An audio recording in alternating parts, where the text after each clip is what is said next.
som. Alô, som.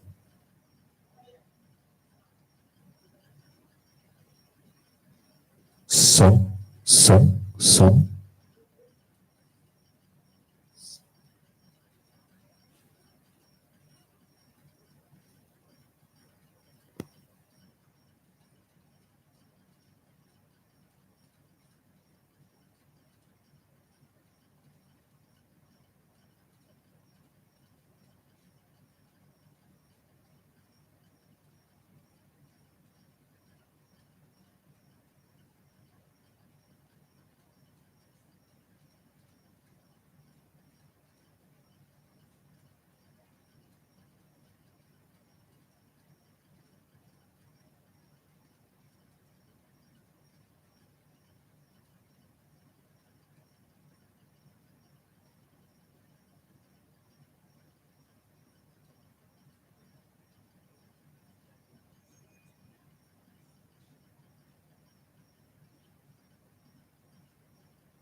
você vê a ordem das coisas que você quer.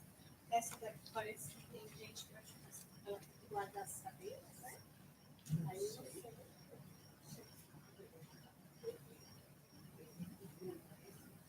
Parece que não passou nada. A Vanessa só falou que parece que precisa de. Algumas pessoas sentam na mesa, não sei quem é, e essa é a mesa que eu não sei a ordem que ela quer colocar. Não sei. Chamava.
Renato Godinho, from Itamaraty, Ambassador Armênia.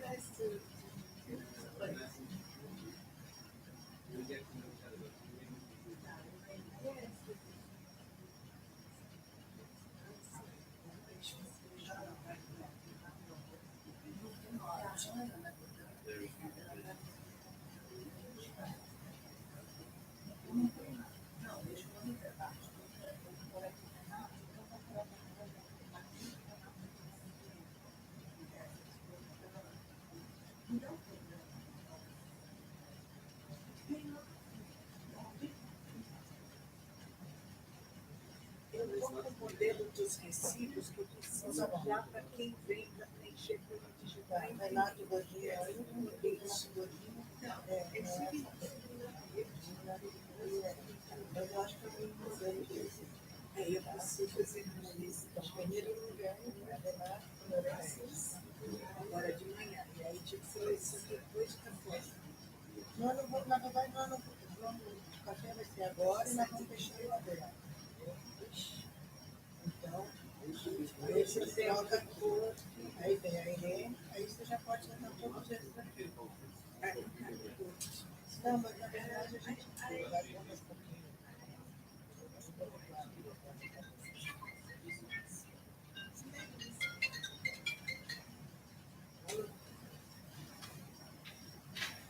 Great.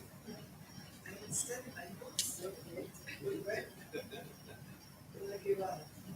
Vai. O que foi?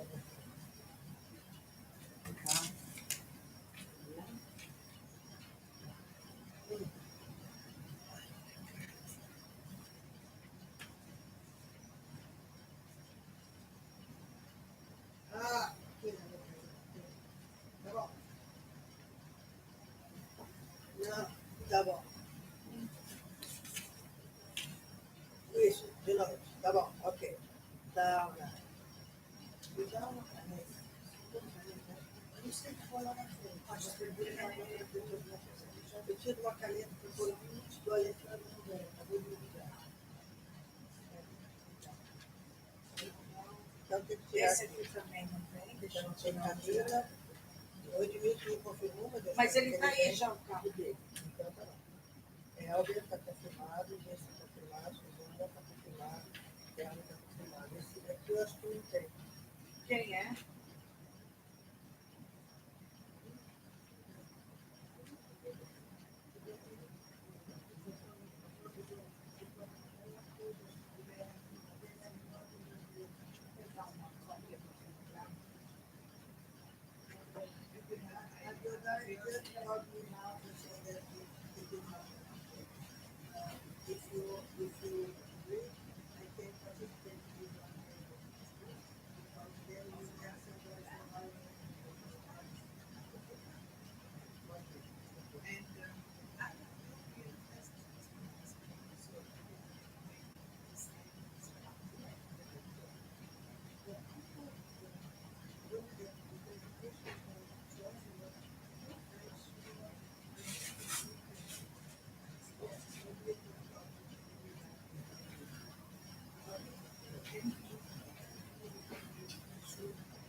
Shani, I can provide you.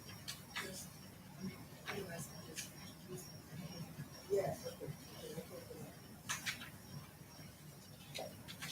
Professor José Gutenberg, eu vou falar com ele. Do lado do Hilton. Não, mas ele não está na abertura. Ele não está na abertura. Não, mas você está falando que já pode pôr. Não, agora não. Depois da abertura, a gente troca os papéis. Agora são só os da abertura. Dá. Tem que ser.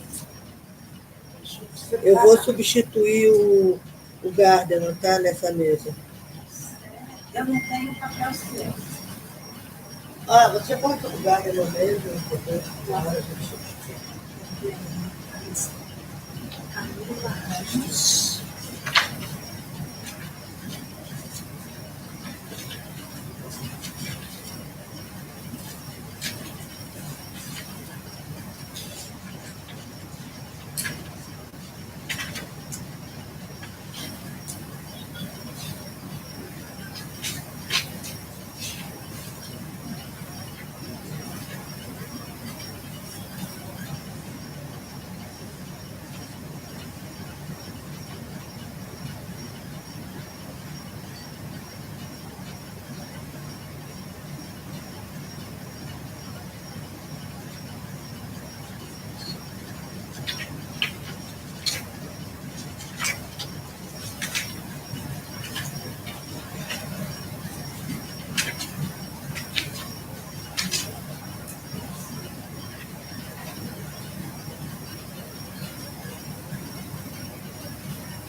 Yeah. That's it.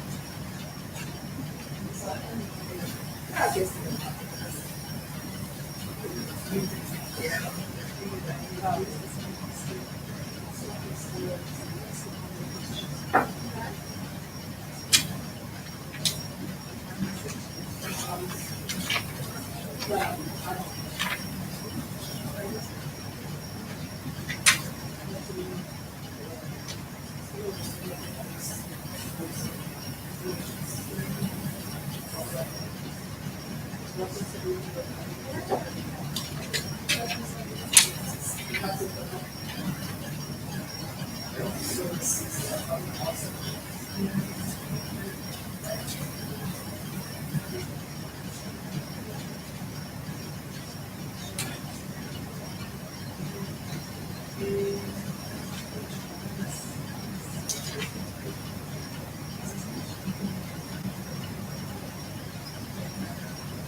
Na minha mala do meio, como é foto da empresa. E na bolsa de trás, atrás da mala, ao invés de ficar nas costas, tem um cartãozinho no chão. Pega os dois.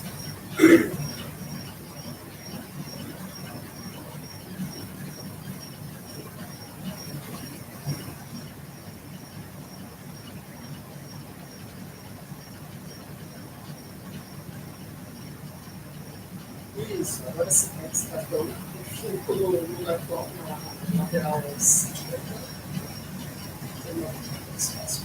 E abre ele dentro.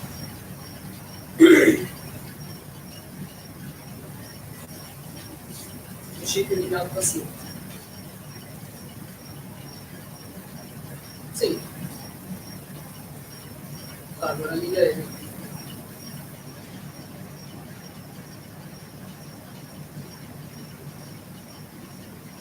Tá, agora vai ter que ir na senha, a senha para no lado direito, embaixo, colada, quase na tela. Acho que é no 526.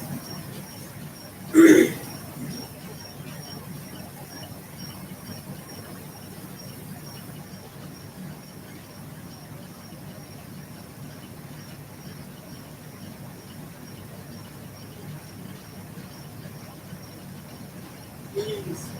Apareceu o espaço para você digitar a senha?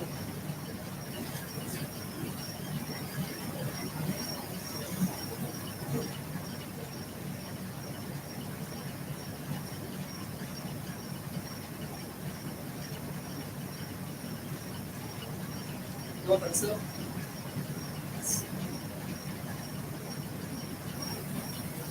Ah, tem que esperar. Apareceu um espaço por ali que eu não assim. Ele falou que é, né? Só volta ali? Tenta clicar na tela, aparece uma notificação. Você pode colocar com o certinho?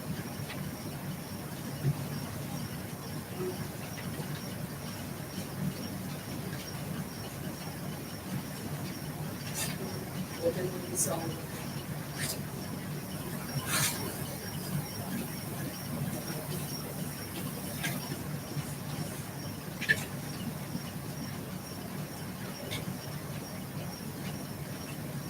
Oi?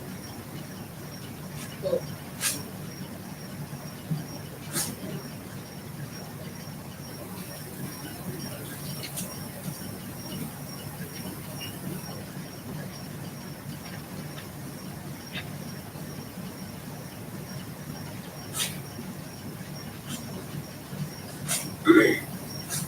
Não, a embaixadora não recebeu isso integral mundial.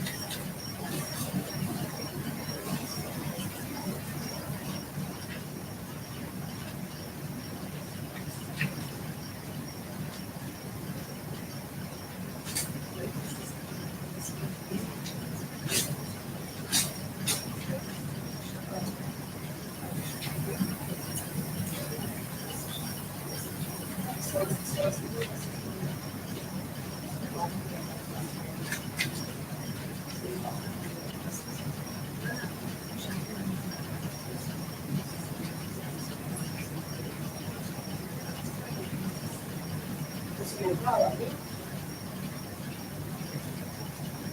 Tá. Tem banco.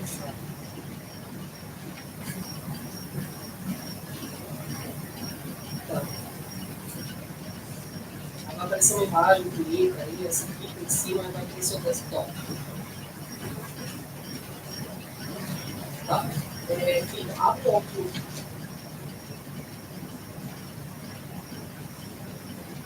Isso. Você vai ter que aprender alemão agora. Abre o Outlook. Tá lá, tá embaixo. Vamos de acesso rápido.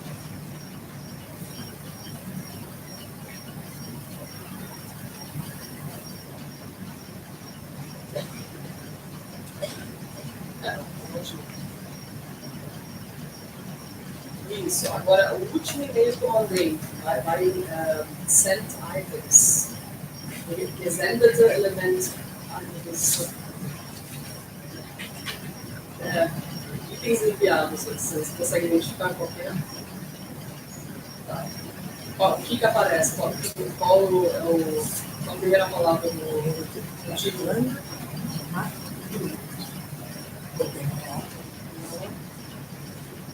Penúltimo.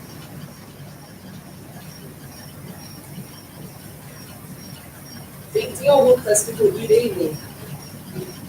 Irene, isso, esse aí. Envia ele. Sério? Isso, o e-mail é Irene.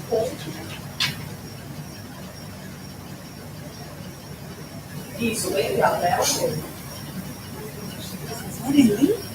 Sim, eu sou Daniela, em 2017, quando eu sou amiga da Ana Paula. Tudo bom? Tudo. Qual foi o e-mail para ele? Qual que é o informação que qual foi? BC. E-mail. Pode ir para ela e tem para mim por e-mail.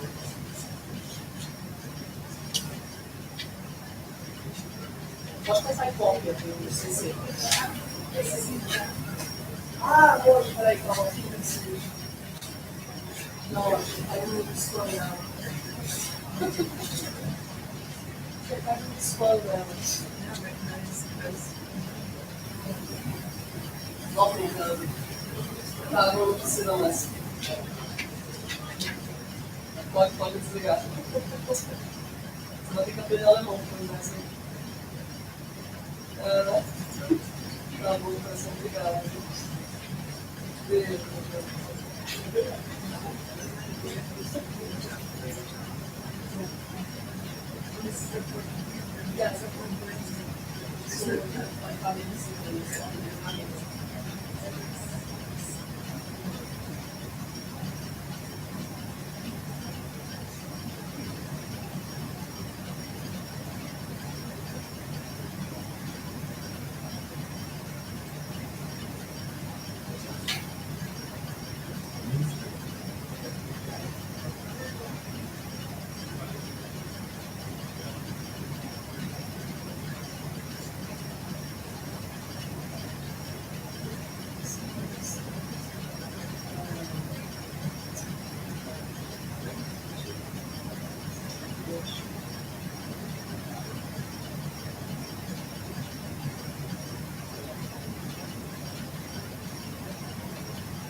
Because these people,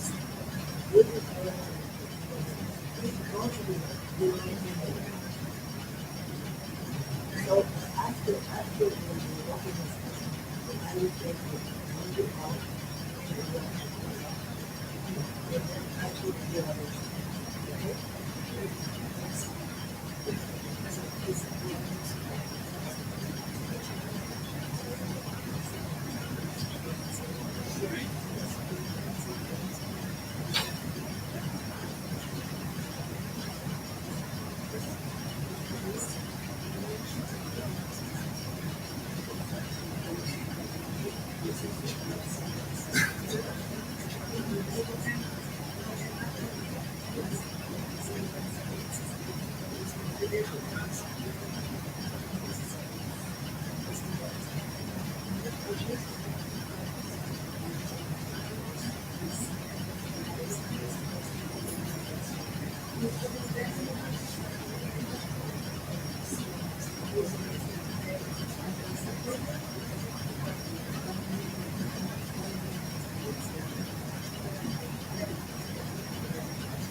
pegar mais cadeira, pode ser o último.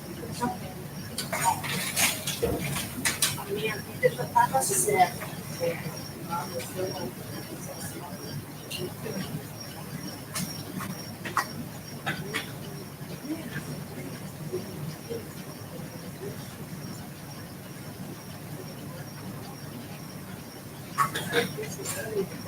Yeah.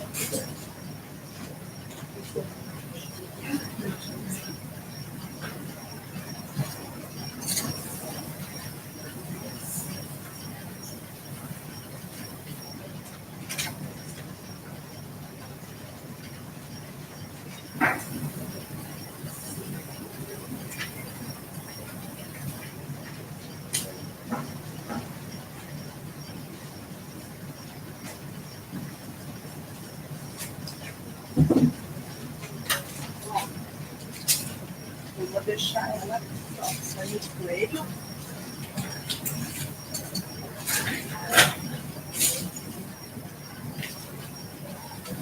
Deixa.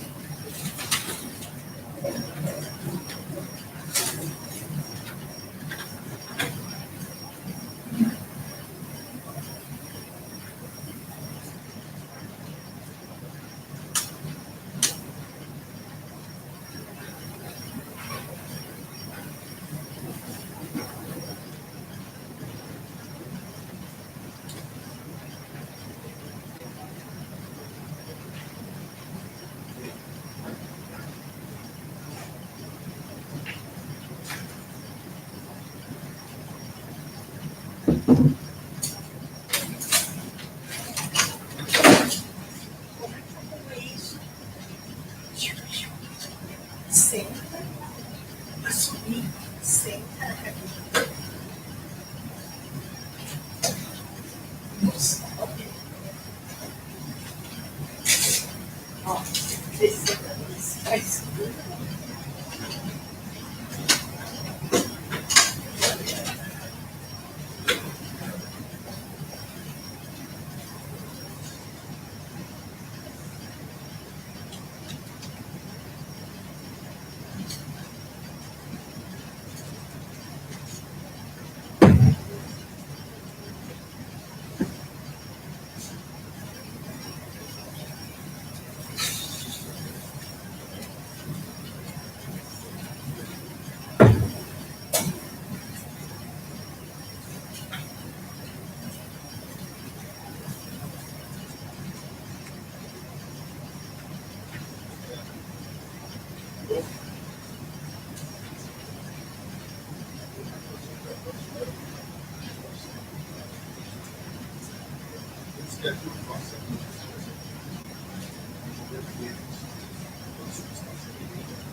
Então, aí, certo que eu vou tomar uma série, sair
Pedro não teve.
Pois é.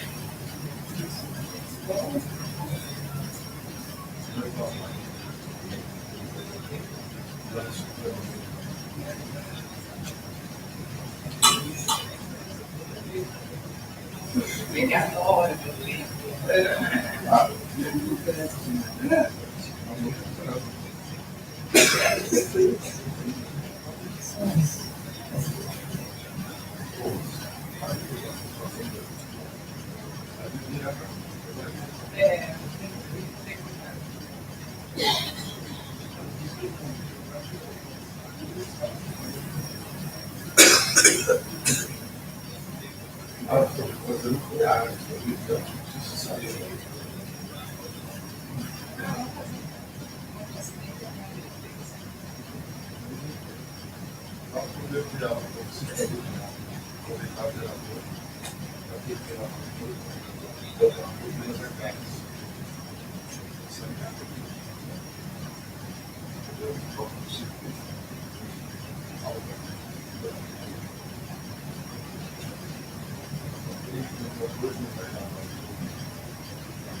Espera, você vai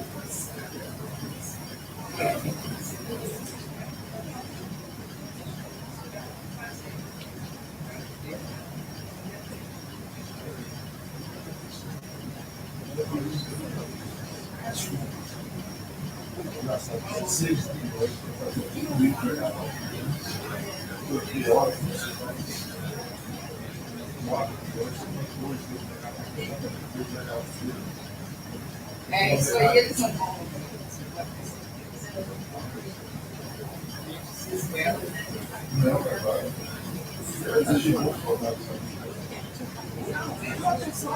Os outros colocaram, Os caras coerentes, os caras.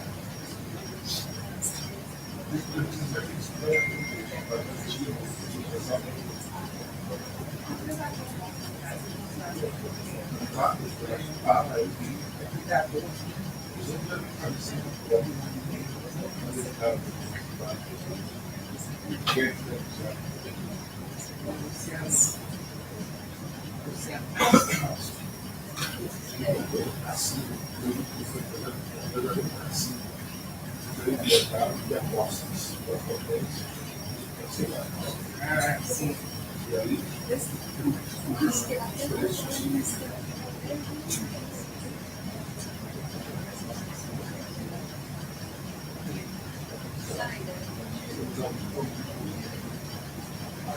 Mas acho que eles vão avançar.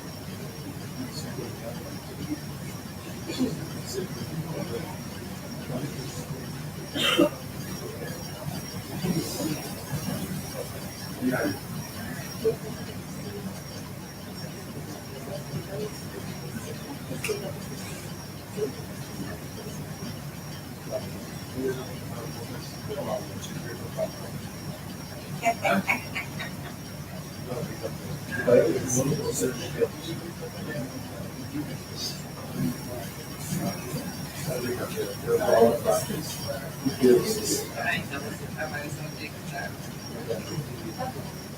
Mas a gente já porque vai tudo que você tem a nossa passagem, os erros.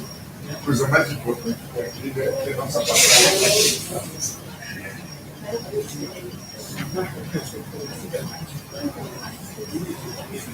João, só que você pode pedir a ajuda de você. Você fica lá. Fica junto lá.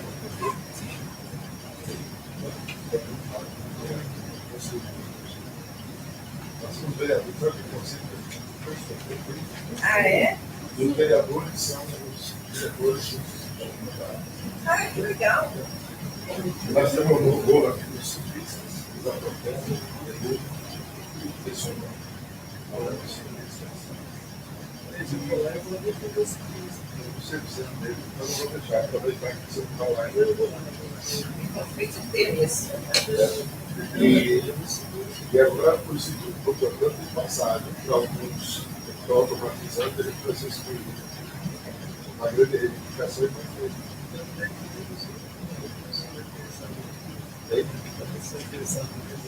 Então, eu vou passar por isso.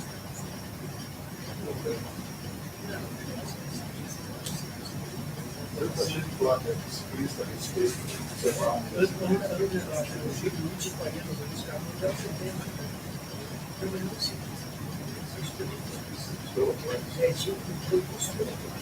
Eles travam o trânsito.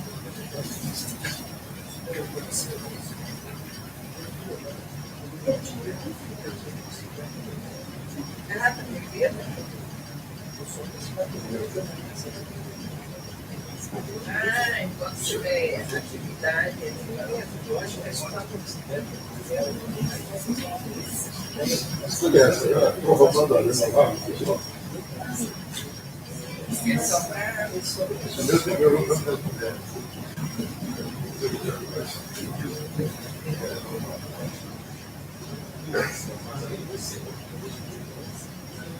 Você viu que eu ganhei um pé.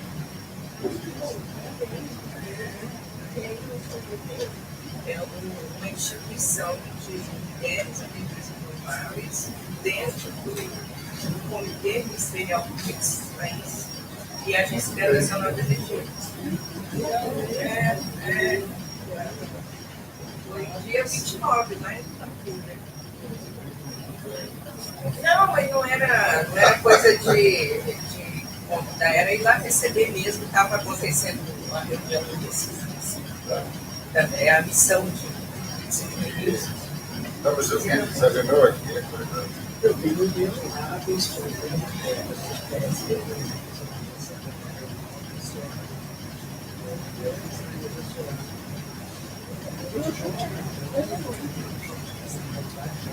Hoje à noite eu vou lá. Como já está lá, já está com as mulheres hoje. Eu já está com as mulheres na mulheres.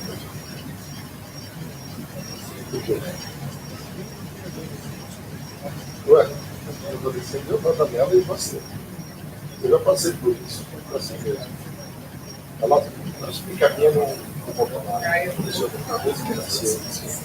Só chorou uma vez, mas já tem foi pouco. Já não tinha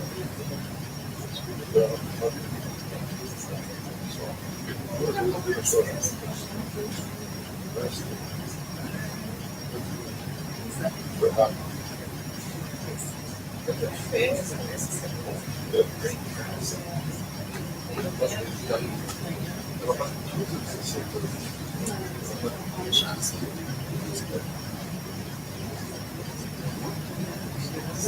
Então, vamos dizer.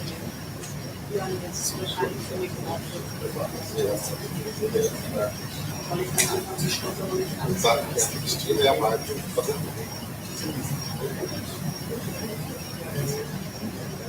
começou minha fama, começou na criança. Agora aumentou muito. Você sabe, 4 alunos, você está dando 9 filhos.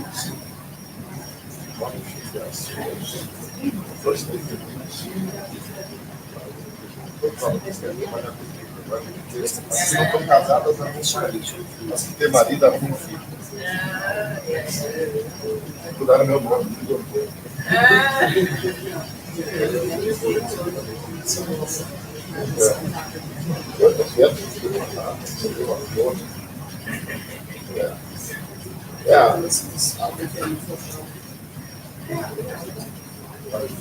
Juliana foi para os Estados Unidos, esses são os Estados Unidos. Ela foi para os Estados Unidos, arrumar um marido, fazer uma filha. Era um marido que é interessante fazer o intercâmbio pessoal, doutorado de sanduíche, uma discussão sobre isso. Na verdade, a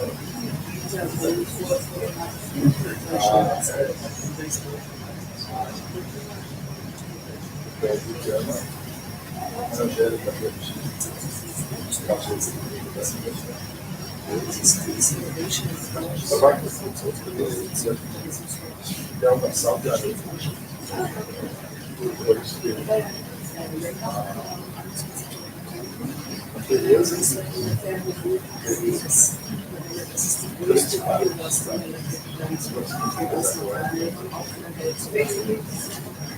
ela fez 2 livros.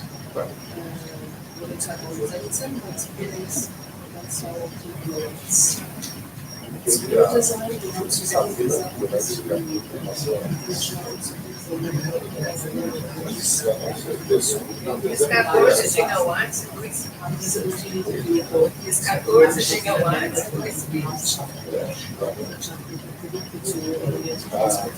E a 7 chegam antes. engraçado, pode falar.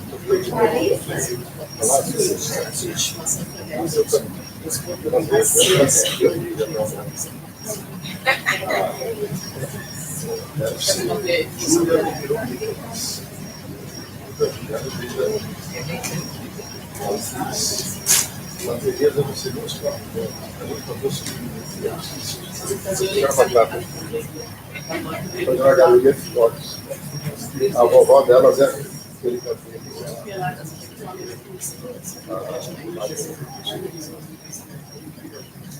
Gente. E a avó, nós estamos suspeito. Quando é suspeito, ja? Ja, von mir aus, ich bin da seit 38. Ah, ja?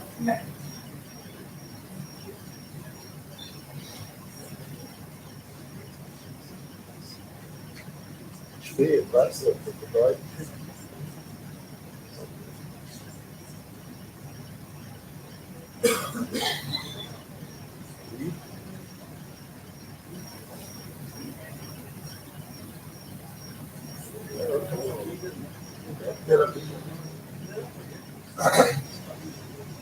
Pela língua é alemão.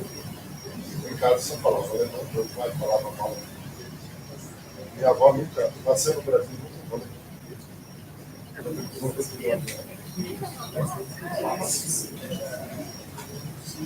Precisava. Ele não tem vergonha de falar.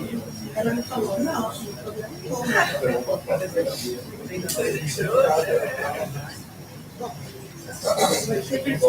Wie geht's?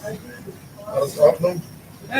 Antigamente você me procurava de quando para conversar, agora não me procura mais. Você está onde? Está sumido? Imagina. Mas aí, o Dante é segundo, cara, veio passar lá toda hora. Ah, é? Parecido, eu vou mudar também. José Godeberg, tudo bem? Já foi pegar seu prêmio? Já foi dia 29 de maio. Aí uma dúvida foi O pessoal do Estado está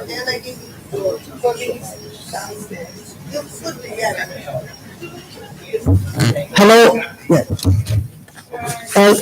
Bom dia a todos. Eu queria só lembrar que nós temos tradução.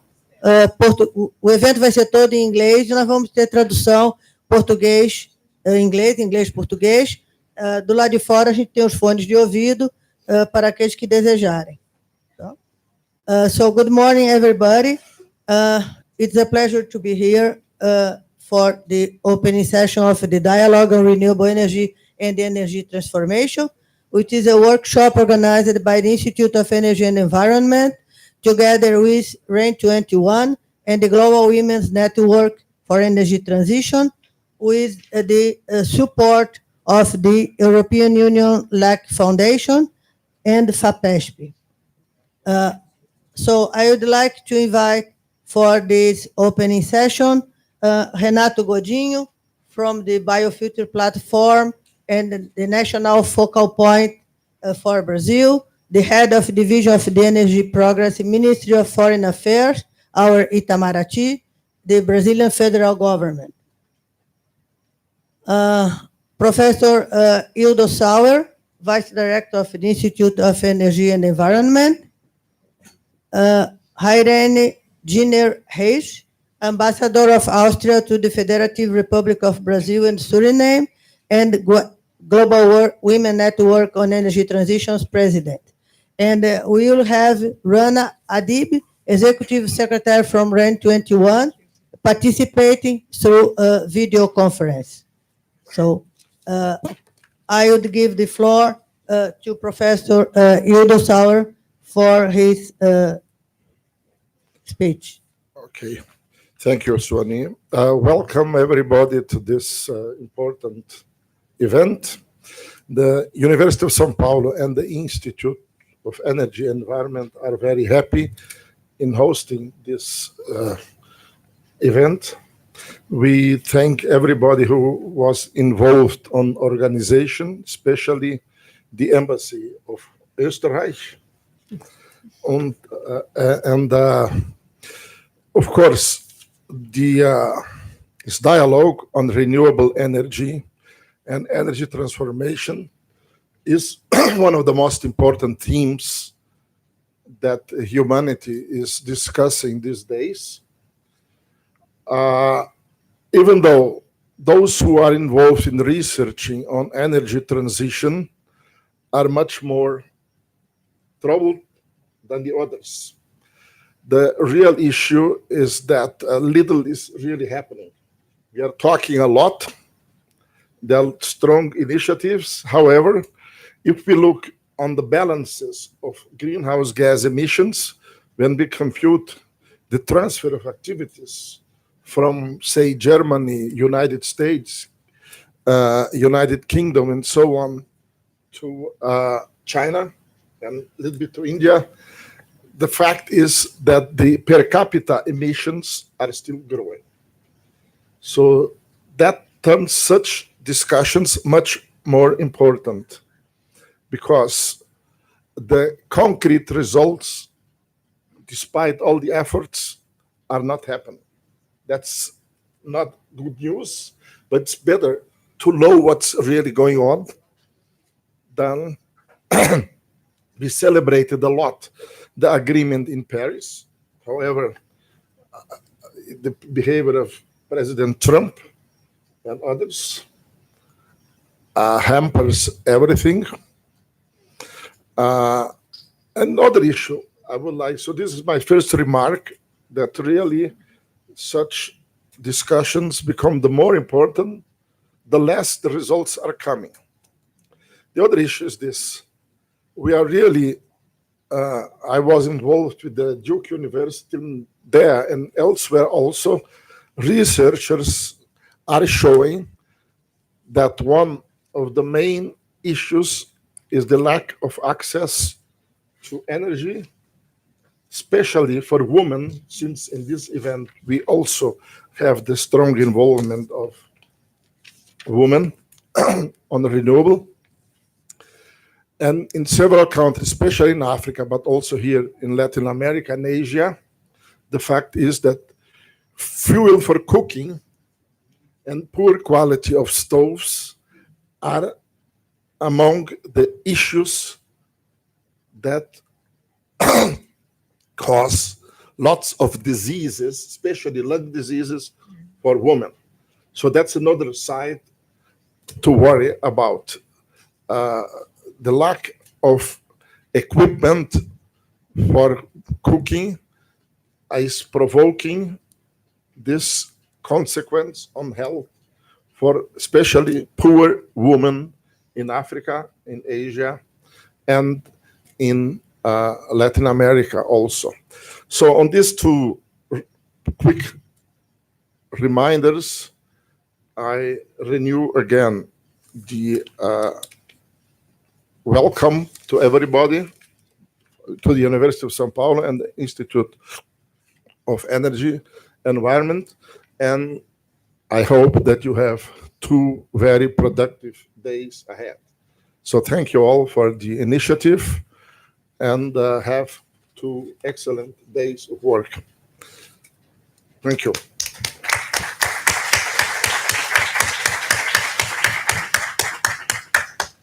Thank you, Professor Sauer.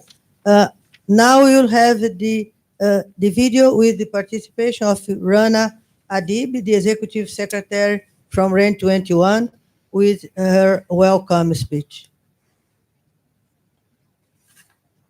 Hello, everybody. I'm very excited to be with you, even not physically, but spirit-wise, I guess. My name is Rana Adib. I'm the Executive Secretary of REN 21, the Renewable Energy Policy Network for the 21st century. Together with IE, USP, and GVNet, we're organizing this event, and I'm very excited about this because it's the opportunity for us to launch and present the Renewables Global Status Report 2019, which is launched actually in the night of today to tomorrow internationally, and to present it here in Brazil. So that's very exciting. For the ones of you who do not know what REN 21 is, so we're basically a group of passionate players from governments, intergovernmental organizations, industry associations, NGOs, and research and academia. And we're working together to build up the knowledge, but also to create spaces for debate to really build a sustainable energy future with renewable energy.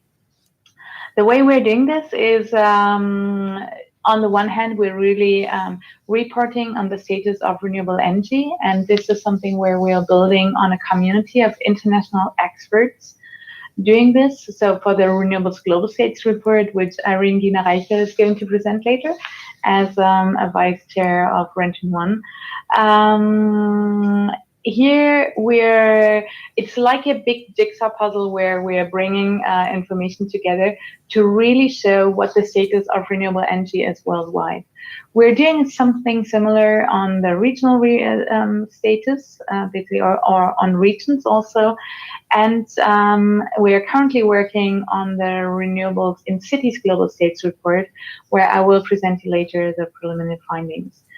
So with this knowledge, which is really a knowledge and data which is shared by many and which is owned by many, because it's really a collective approach, we have really evolved to kind of being a neutral data broker on renewable energy.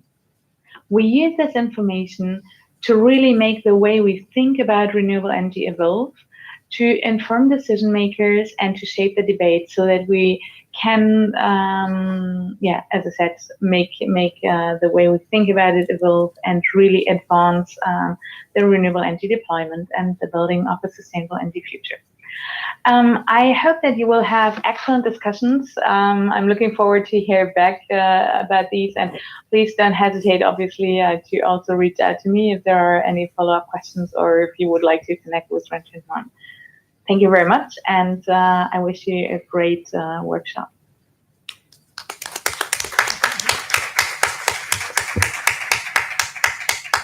Well, thanks, Hannah. She cannot hear us because it's a video, but anyhow, it's a pleasure to have her through her video. I'd like to acknowledge the presence of Mr. José Ricardo Mafra Amorim and Ricardo Carvalho Pinto Guedes from the Subsecretary of Infrastructure and the Secretary of Infrastructure and Environment, here representing the Secretary Marcos Penido, who could not come. Thank you very much. I would like now to give the floor to Ambassador Irene Giner Reis, Ambassador of Austria to the Federative Republic of Brazil and Suriname, and the President of Guinness. If Ambassador allows me, I'd like to mention that she is a long-time friend of this house and a friend of Professor Goldenberg, and from myself, we are very proud to have her with us. And she had the initial idea of organizing this workshop. So thank you, Ambassador. You have the floor, please. Thank you. Thank you very much, Professor Swani. Yes, it is a particular joy to be here this morning in this academic setting in the presence of José Goldenberg, who was really one of the first inspirations to me when I started to work on issues of energy in the context of sustainable development way back in the 1990s. Because at that time, energy was not even part of the discussion on sustainable development. At the Rio conference in 1992, when Agenda 21 was adopted, energy was left out because there was at the time no political consensus at the global level to include energy. But of course, many of us knew that we cannot hope to advance sustainability if we do not also work on energy. And the energy systems of the world at that time, and even today, unfortunately, as Professor Sauer also just pointed out, are still unsustainable and are going in directions that are not compatible with climate goals. Today, as was said, we are going to present the Global Status Report on Renewables, which provides some indications for hope, because there is movement in a good direction, even though that movement, I totally concur, is not sufficient. Tomorrow we will present the work that a group of women has been doing over the last 2 years to promote participation of women in energy in all regions and at all levels. Energy is one of those areas where the participation of women is particularly low. There are a few other areas such as disarmament or, I don't know, peacemaking, where the participation of women is also notoriously low, but energy is also one of those areas. And we feel that if the resilience and the creativity of women and the life experience of women could be incorporated more fully into all things connected with energy, then perhaps we can also accelerate the energy transition towards more sustainable futures. So we hope tomorrow to enlist, if I might say, many of the women here in Latin America to join that effort and to start creating networks and strengthening existing networks as well. And of course, this effort is not exclusive of men. We welcome all men who wish to participate in it, but it is a particular push to promote the participation of women in energy at all levels. As ambassador of Austria here in Brazil, I'm also particularly grateful for the opportunity to have this seminar here. Just on Friday, I had occasion to meet with the Brazilian Minister for Science and Technology, Marcos Pontes, who is going to Austria as we speak. He will be in Europe and also in Austria, visiting the United Nations, but also signing a bilateral agreement with Austria on cooperation in the area of science and technology. And one of the areas of cooperation that was tentatively identified in the meeting that I had on Friday is to work on smart cities. And smart cities is one of the areas where, of course, energy and sustainable energy comes into play very strongly. But many other areas that have to do with sustainability as well. And these are also areas where Austria has a lot of experience, both in terms of regulation, government regulation, setting frameworks for building standards and so forth, but also expertise at the academic level, and also companies that are really at the forefront of technological change and innovation. And some of these companies operate in Brazil with great success.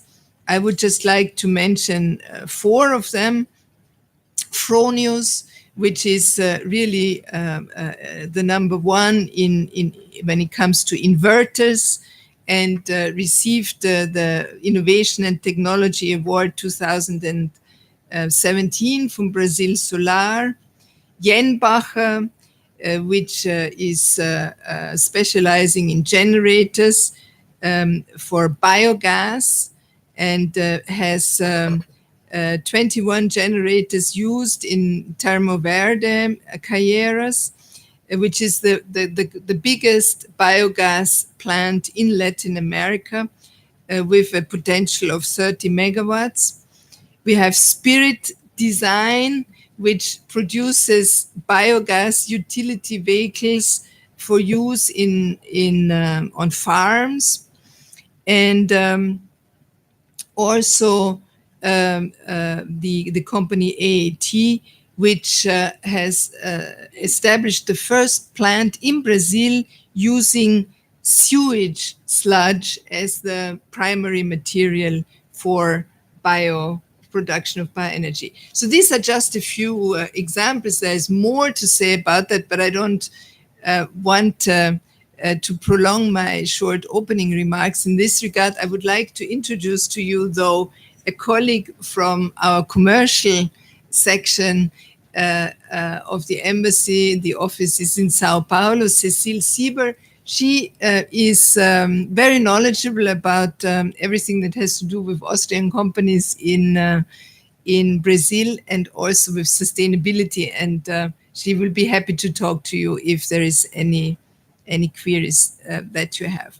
So with that, I would like to thank all involved, in particular Professor Suani, because without her hard work, this event would never have happened.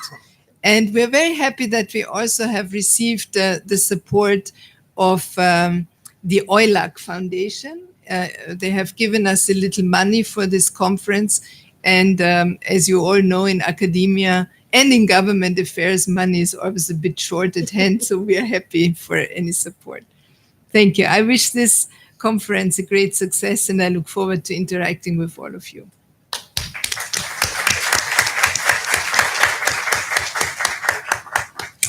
Thanks, Ambassador, and thanks for the kind words.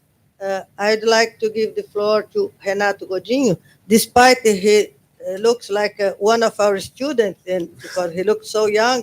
He's a long-time contributor and support of our work here, and he is the chairperson of the Biofuture Platform, a wonderful initiative from himself, and then also the head of division for energy progress in the Ministry of Foreign Affairs, what we call the Itamaraty, from Brazilian federal government. So we are very proud to have Renato here. So please, you have the floor. Thank you for your very kind words. So I don't think I look so young as that. Professor Ildo, Vice Director, Ambassador Irini, Gina Reichel, Ambassador of Austria here, Professor Goldenberg in our audience, Professor Suani Coelho, my very good friend, colleagues, professors and workers in the audience. I would like first to thank the IEE for organizing this event, Professor with the ambassador as well, Professor Suani, for the invitation, which honors me very much. We are part so to speak. As the network, you have seen Rana Arip presenting the GSR report and speaking about the REN 21. So REN 21 is a network of government, international organizations, private sector association, other institutions, and representatives of countries as well. So it's a public-private international partnership, and Brazil is a part of it. So it is dedicated to promoting renewable energy around the world. Brazil is part of the steering committee. So we normally follow the workings of the GSR, the Global Status Report, which is one of the two main activities of REN 21. So you have every year the GSR, the report, and each year, so 1 year, yes, they do, another one they don't, a conference, an international conference on renewable energy. The next one will be in Korea, I think, this year. So we follow the workings, and we think that REN 21 has set the standard for renewable energy reporting. So it's a very good report on tracking the success of renewable energy every year, and it is also the most beautiful report. So that is. So it is a very genuine pleasure to look at the very colorful charts. They are very clear, and they really tell a good picture of what is happening with renewable energy. So when my units there, following this work directly in contact with Hannah and the REN 21 network. So I'm very pleased to be here in the Brazilian launch of the report. Brazil and the Brazilian government is a huge enthusiast of renewable energy, as it couldn't be different. So Brazil is reliant on renewable energy and has got much gain from renewable energy and the investments that were made over the previous decades. So I want to share with you a bit of good news. Don't know if you have seen it, but just now the numbers from the renewable energy balance and the CO2 emissions from 2018 are out in Brazil. And in 2018, Brazil has achieved its lowest level of CO2 emissions since the peak in 2014. So it is down 5%, 4.9% against the levels of 2017. And that's thanks to an increased share of renewables, led by increased biofuels uptake. So renewables, the share in the total energy mix rose from 43% to 44.5% in 1 year. So 2% increase in just a single year, which is huge. The renewable share was led by biodiesel. So I said biofuels is specifically the increase of biodiesel, followed by wind power and hydropower. So all renewable energies contributing to this result. Fossil-based energy use fell 6.5% in 2018. And oil-based products are leading the decrease in the use. So, of course, the economic situation has to do with that, but also renewable energy increase is the main factor. So, and today, and this is structural. So bioenergy and hydropower are the two main reasons why Brazil has achieved much lower CO2 emissions per unit of energy than the global average. So if you get a unit of energy, such as the ton of oil equivalent, could be energy anywhere, you have 1.42 CO2, 1.42 tons of CO2 for that oil equivalent. So that's in Brazil. The global average is 2.23. So this means that we have a much cleaner profile for our energy than the rest of the world. So it is some of the things that make Brazil truly extraordinary. But those lessons are not only applicable in Brazil, but also to the world. So Professor Yudo also worried about the lack of progress. We do have some good news, but it is insufficient. And the way to do that, we believe, is to look at what has gone right and try to amplify it, double down on it, and try to move away from what is not going right.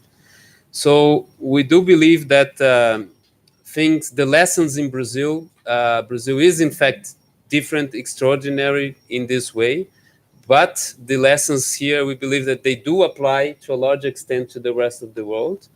For instance, the importance of bioenergy in the mix, the importance of applying renewable energy to the transportation sector. So we have had a lots of progress in the power sector abroad, but not so much in the transportation sector. And we have been saying this, that the importance of the transport sector has to be taken into account by other countries. So we have criticized, I was I was speaking well of the RAIN 21 report, but we have had our criticisms in the past.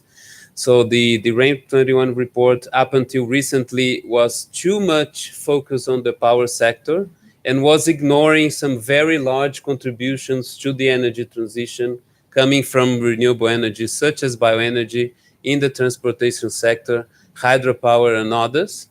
So we do think that it is very important to continue investing in renewables, variable renewables in the power sector, but every solution must be deployed to get there. And we are very happy now that this edition of RAIN 21 is finally calling attention to the transportation sector and putting a light and providing recommendations to all countries, not just Brazil, but to all countries on scaling up bioenergy in the transportation sector, for instance, and providing policies to go beyond the progress that has been achieved in power electricity. So we have felt this change, and that's very welcome, and we'll continue working with RAIN 21 to improve on that even further. We also celebrate that this edition of the report is going depth into renewable energy in cities and also in gender. So they are topics that are not usually dealt with in renewable energy, and it's important to not ignore them as well. So it's not the case in Brazil, but speaking of cities, there are many things that can be done at the municipality level to put more renewables in the district heating system, for instance, in cold countries. And in many cases, this comes from the municipality. In Brazil, as the investor said, there are enormous opportunities in biogas generation from urban residues and in policies for decentralized generation with solar panels. So energy generation, and the municipalities can contribute to that as well and complement federal and state level policies. And now there is conversations about smart cities, which is very new and in which we do have a lot to learn. And in the gender issue in energy, I think what applies there, it's what is also applying in other sectors. So if women are not well represented in a specific sector, who is losing is that sector. So it's not about the women only. So we are losing the experience that they can provide to improve the sector. And we have proof here. So we have a lot of women here who have contributed to this result, this event here, and have been contributing to energy very much. So I can name Professor Suani Coelho, has been driving this work for a long time. We have here in the audience the head of the Brazilian Wind Power Association, Elbia Ganun. We were very proud 2 weeks ago only. She won a prize for women in distinction in clean energy back there in Vancouver in the Clean Energy Ministerial with 25 countries. We have the ambassador here, Irene, whose work in renewable energy goes a long way in UNIDO inclusively. And we have the executive secretary, Rana Adib, who is responsible for this excellent work heading the RAIN 21. So it is ample proof that we do need women, and they are transformative when they are really able to apply their knowledge to this team. So I'd like to congratulate Hannah and the whole RAIN 21, congratulate IE and the Embassy of Austria for this event. Looking forward to our roundtable. Thank you.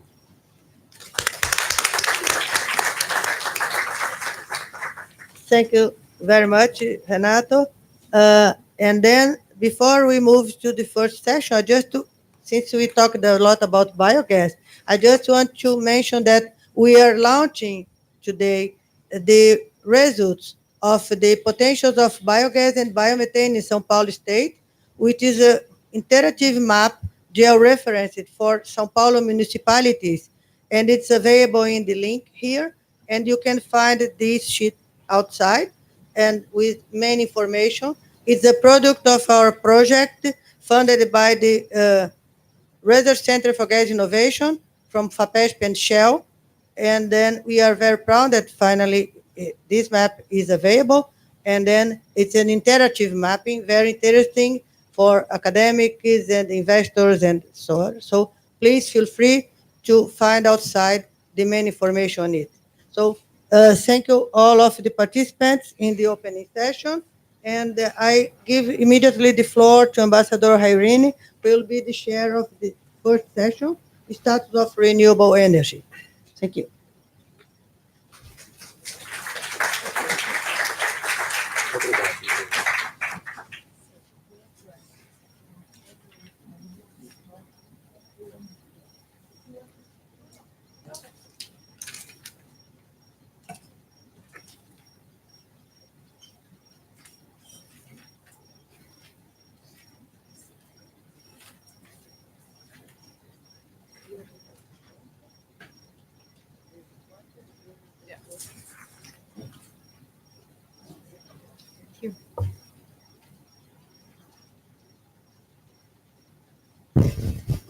Well, as was said already a little bit by Rana when she came in through video a little earlier, and was also said by Renato Godinho, REN 21 produces a global status report every year. And this year's global status report on the status of renewables will be presented globally in the next 24 hours. So I think we here in Sao Paulo are actually one of the first to do it.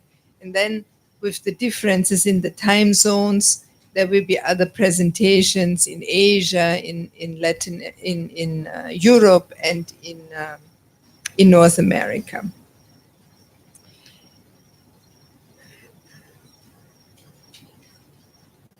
REN 21 is an international policy network of passionate players dedicated to building a sustainable renewable energy future. And this, I think, is a very specific characteristic of REN 21, that it draws on the expertise from so many different actors and from so many different players that are actually needed to bring sustainable energy futures into being. Every year, as was already mentioned, there is a global status report which draws on the wealth of experience and expertise of an international research community. And it is good to know that for this year's edition, over 350 experts contributed to the report from all over the world. Brazilian experts and academicians and researchers, of course, included. The news from this year's Global Status Report are by and large good, but it's a muted good, as was pointed out already by Professor Sauer also. Because while there is progress on renewables, this progress is not enough to really reach stages of sustainability and to be compatible with climate change. But let's celebrate also the good news that we have in this report. And the good news is that renewable energy continues to grow. The total global capacity rose by 8% in 2018. And if we take hydro out and only look at the non-hydro capacity, we have a growth of 15%. Significant amounts of gigawatts, 181 gigawatts of renewable power were added in 2018. And it's not just a growth in terms of cumulative installed capacity, but there's also the reach of renewable power geographically is also widening. We have now more than 90 countries that have more than 1 gigawatt installed capacity from renewables, and over 30 countries have more than 10 gigawatts.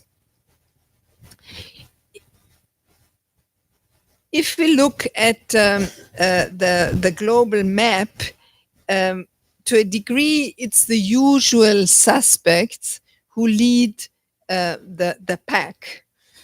Of course, because of the absolute size of China, it's easy for China to be always up front here. But also, and I had the privilege of being Austria's ambassador to China for 5.5 years before being posted here to Brazil.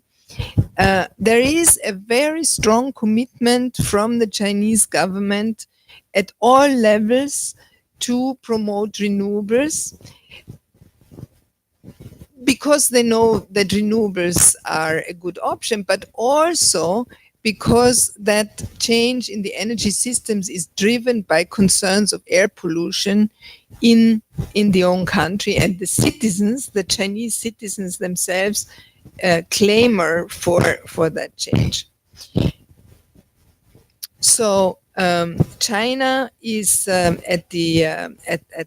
is the leader of the pack when it comes to investments in renewable power, and then followed by countries depending on what kind of renewable energy we look at. Turkey for geothermal, China again for hydropower, China again for solar, PV, China, Morocco for concentrating solar thermal power, China for wind power, China for solar water heating capacity.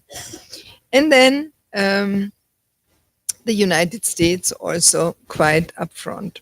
Of course, the picture changes dramatically when we look at per capita relationships. And there other countries are the leaders. For example, Iceland would be the per capita leader for renewables in general.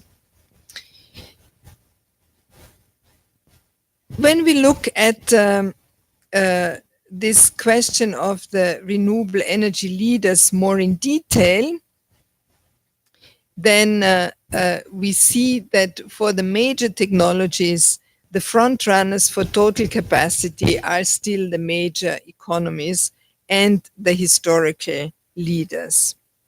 Solar PV per capita is led by Germany. Wind power per capita is led by Denmark. Solar water heating is led by Barbados. And renewables, I mentioned already, is led by Iceland. So modern renewables are gaining ground in final consumption.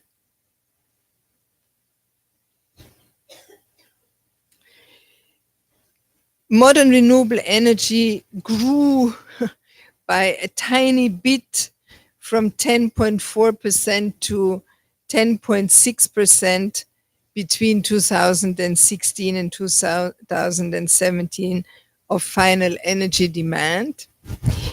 And clearly, you know, this is a share that while it is growing, it is still way, way, way too low to really change the energy systems. But the good news is that for yet another year, modern renewables are growing faster than fossil fuel and nuclear. And this is is a trend that has been going on for a number of years, that modern renewable energy has grown roughly 4.5% yearly since 2006. Growth in traditional biomass use is flat, which is also a good thing, because we want to upgrade to the modern uses of biomass. But energy demand has grown as well, so that the challenges continue to exist. In 2018, nearly twice as much renewable power capacity was added as in all other sources. So this is the highest share ever. And it is the fourth consecutive year that net additions of renewable power were more than 50%.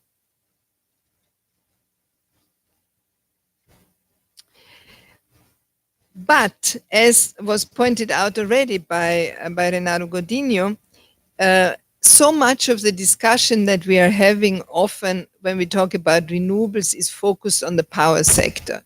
And the power sector only makes up for a relatively small portion of the overall energy consumption. More than 80% of energy demand is for heating, cooling, and transport. And there, the progress is simply not big enough and not rapid enough in terms of the uptake of renewables in these sectors. So while around 26% of electricity was around 26% of electricity was renewable in 2016, just over 3% of transport end uses is renewable and is primarily met by biofuels. And renewable electricity, even though we talk a lot about electric cars and so forth, still accounts for only a very small percentage. When we look at the heating and cooling sector, which makes up for over half of the final energy demand, then there we see that only 10% of that is coming from renewables. So we definitely have to do more on heating and cooling and transport. And we have to address a topic that has been around forever, which is the fossil fuel subsidies. The fossil fuel subsidies are still widespread. They are still huge. They even increase. And obviously, they do not provide for a level playing field for renewables. If you look at fossil fuel subsidies in place in at least 115 countries, and reaching the levels of more than $300 billion a year.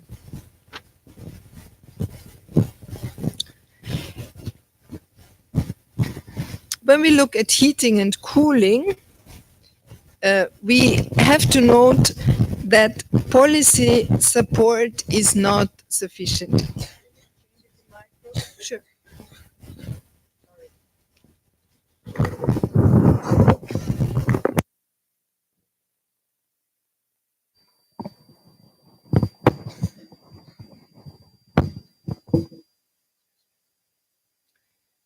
Thank you. Is it done? Is it done? Yeah. When we look at heating and cooling, then we have to note that the lack of policy support is very noteworthy. The number of countries which have regulatory policies in these areas is very low already, and instead of increasing, the report finds that there even was a decrease. And only 47 countries had targets for residential heating and cooling in, in the period of the report. And yet we know that local policy action is effective. And this is where it dovetails again with what was said a little bit already about the importance of working with cities and the importance of cities taking the lead on some of these questions. Because when it comes to building codes, when it comes to district heating, there's a lot that needs to be done and can be done at the municipal level. And the integration of the heating and cooling sector with the electricity sector, with the power sector, is key. Biofuels and electric vehicles are growing, but the renewable share in transport still remains low. And this against the backdrop where actually transport demand is increasing dramatically since 45. There's more and more moving around of goods, of people, etc. Also, when we look at the amount of contribution to CO2 emissions that comes from transport, it accounts for more than 23% globally. So it's a big chunk of the CO2 emissions. And the renewable share of transport grew only very slightly to 3.3%. So there's a lot of room for improvement. Biofuels, and Brazil obviously being a leader in this field, makes up a majority of the renewable contribution. The sector is increasingly open to electrification. So to the degree where electricity grids become more renewable, this will also benefit the transport sector, but still a lot needs to be done.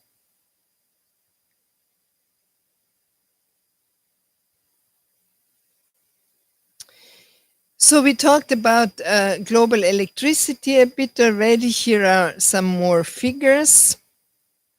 26.2% of renewable electricity in the global production. And the increase of the past years led to a situation where 2017 more electricity was from solar PV than biopower.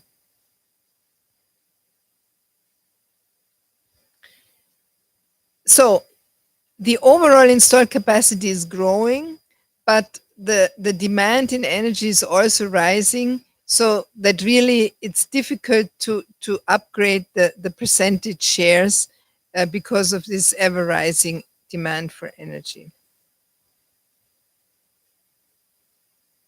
This is the breakdown for the 181 gigawatts of renewable power added in 2018.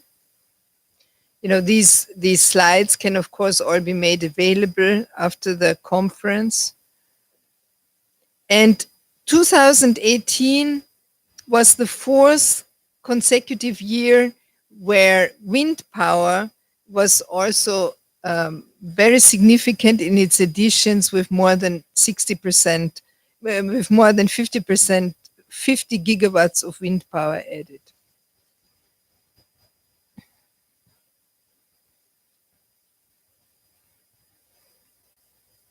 This is another breakdown of the renewable energy as a part of the global installed power.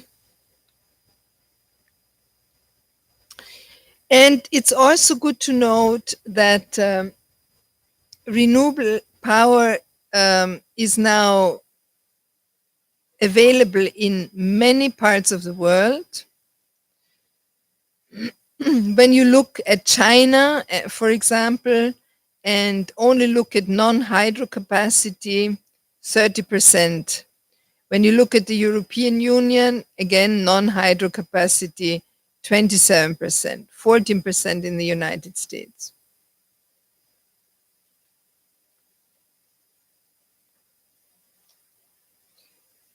And the issue that is often put forward in discussions with people that are not, shall we say, at the forefront of the energy discussion is that, but the grids cannot support so much intermittent renewables.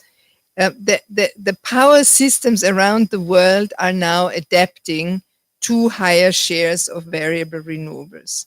Of course, the grids are becoming more intelligent, and with the grids becoming more intelligent, the integration of intermittent renewables also becomes better possible. 2018 was again a year where jobs in renewable energy increased. And we now have a situation where 11 million people worldwide in 2018 are working in the renewables industry. Of those 11 million, roughly 30% are women, according to a study that was done by IRENA, the International Renewable Energy Agency based in Abu Dhabi, and published earlier this year in January, I believe. As we said all along, power sector is the sector that receives most policy attention. And the policy instruments that are used are power auctions, feed-in tariffs. We have no new countries who adopted biofuel mandates, which is not good news. And as I said already, the number of countries with heating and cooling regulatory policies diminished. When we look at the policy coverage in buildings and industry, we see that there are 135 countries that have mentioned buildings in their nationally determined contributions, you know, what they submit under the climate change convention. And only 51 cited renewables. Only 29% of the countries have mandatory building energy codes. And 60% of energy used in buildings is in jurisdictions without any energy efficiency policies. Now, there are huge possibilities here. The fruits are hanging so low that they almost touch the ground, you would say. But action is needed, and action in energy efficiency is always complicated because of the distributed nature of the field.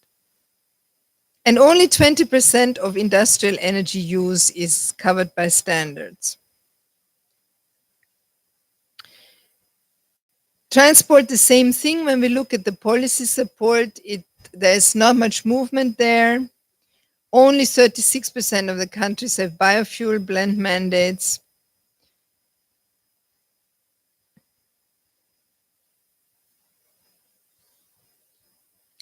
And there is little direct linking of electric vehicles and renewables, which is also interesting, because you would think that it's almost logic to link the two fields, but it doesn't seem to happen yet. Another issue where movement is too slow, and many analysts and experts think that the single best method of moving faster towards sustainable energy systems would be adequate carbon pricing. Carbon pricing is only slowly expanding. Only 13% of global greenhouse gas emissions are currently covered by carbon pricing initiatives.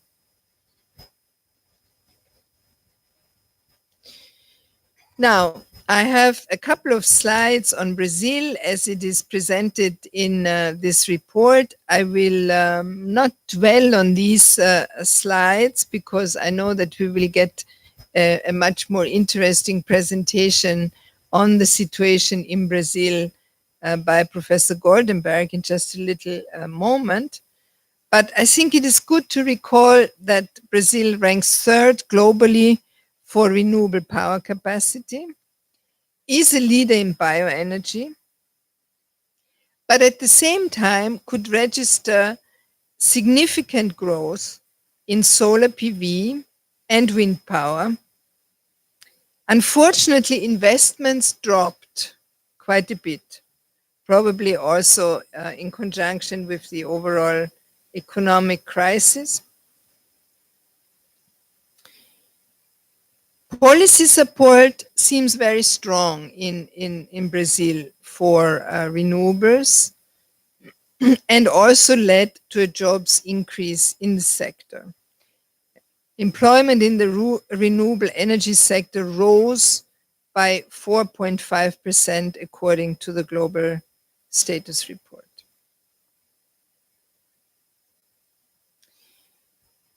Finally, let me say a couple of words on cities. It was mentioned that this edition of the Global Status Report has a special focus on cities because it was recognized that cities are very important in advancing renewables to achieve diverse goals. And cities do account for 65% of global energy demand. We already have at least 100 cities that source 70% or more of their electricity from renewables, and 40 cities that are already powered by 100% renewables. This is for the electricity sector again, not for the global energy, total energy demand. The report, I believe, shows that the transition is possible and positive examples are showing the way. Leadership from national governments is crucial. Cities and subnational governments have a big role to play, and it is very good to note that they are setting more ambitious policies often than their national governments. Some 8 trillion of managed assets worth of businesses have decided to divest from fossil fuels. That is also, I think, a very good development. And the private sector has doubled its investment in sourcing renewable energy. These are some of the conclusions of the report. What is needed to advance the energy transition? Set ambitious targets, create good market conditions, accelerate investment in renewable power, encourage sector integration, align the policies, subnational, national, regional, and support cities in their actions. And don't forget energy efficiency. Think of the possibilities of advancing social development through local job creation and a just transition, because any transition creates winners and losers. So let's not forget about mitigating the effects for those who tend to lose from the transition to sustainable energy. Build social acceptance and therefore increase public buy-in. There are many products that the Renewable Energy Policy Network for the 21st Century provides for you. The website is www.ren21.net. All these materials are available freely on the web. And I would like to thank you very much for your attention. These are my contacts, and I look forward to continuing the discussion. Thank you.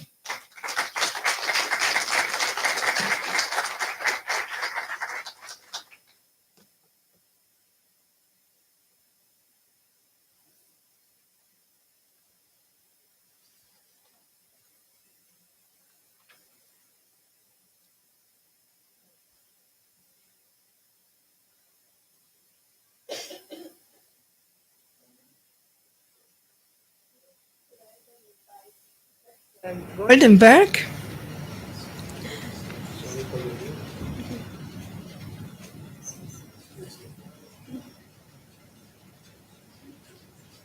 Present the status of renewables in Brazil. Okay.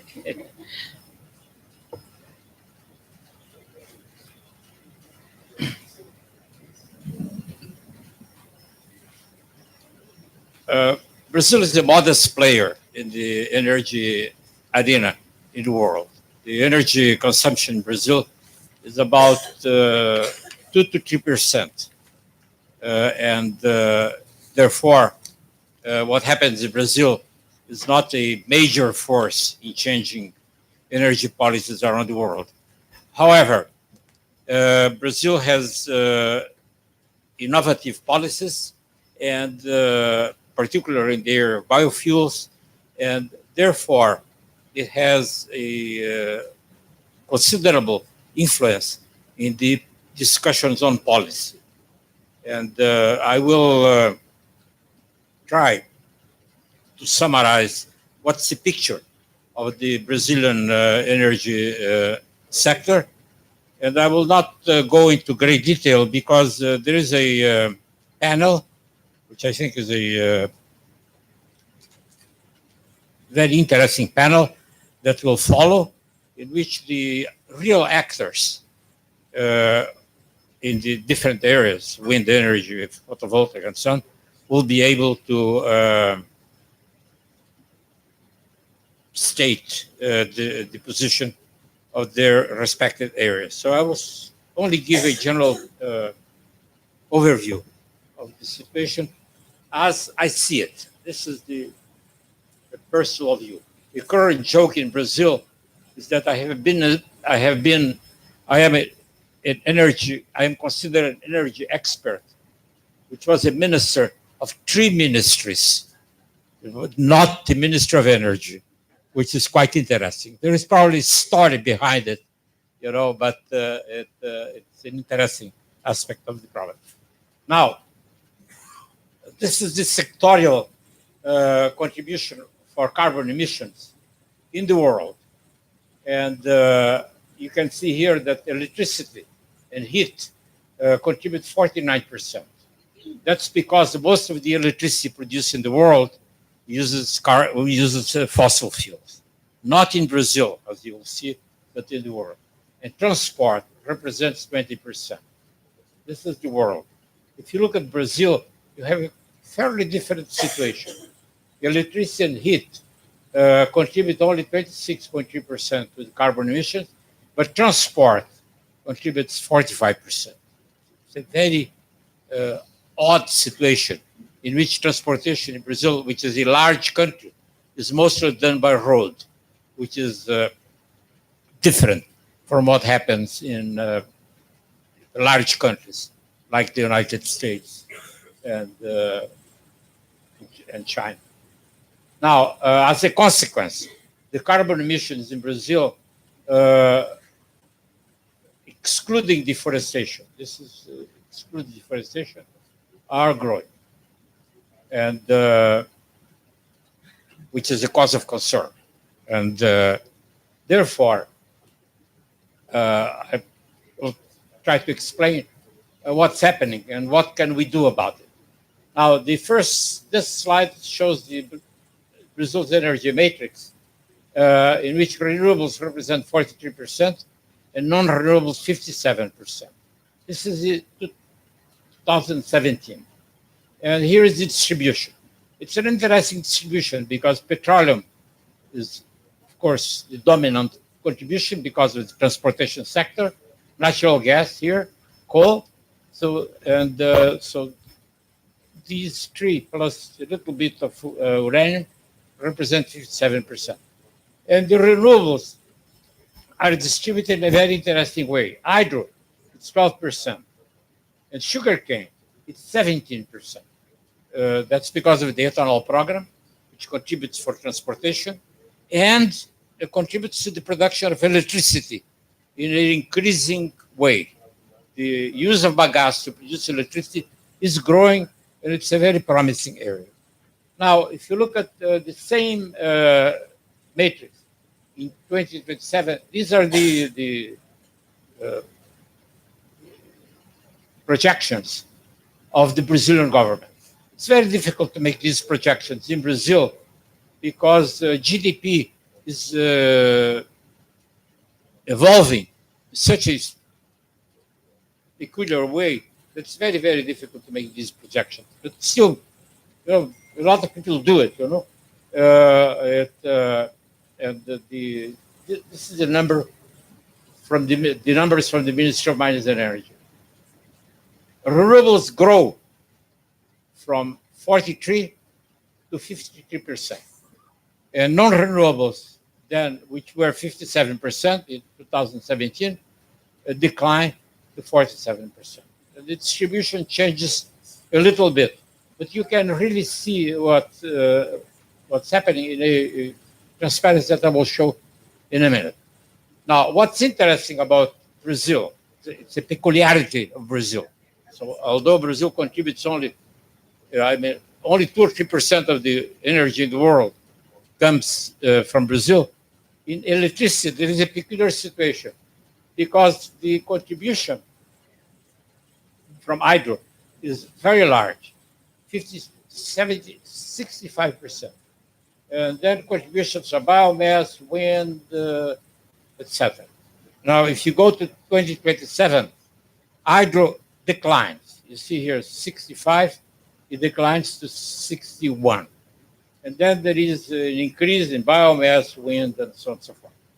Now, you can see this better in this particular transparency, which shows electricity, the evolution of electricity. I will concentrate some of my remarks to electricity because you did notice that REN 21 is a wonderful report, and I didn't make a very good presentation. It's difficult to pick up from REN 21 the important information because there is so much information there, But I think you did a very good job. Still, renewables puts a lot of emphasis on electricity. Electricity and power is really the strong point of REN 21.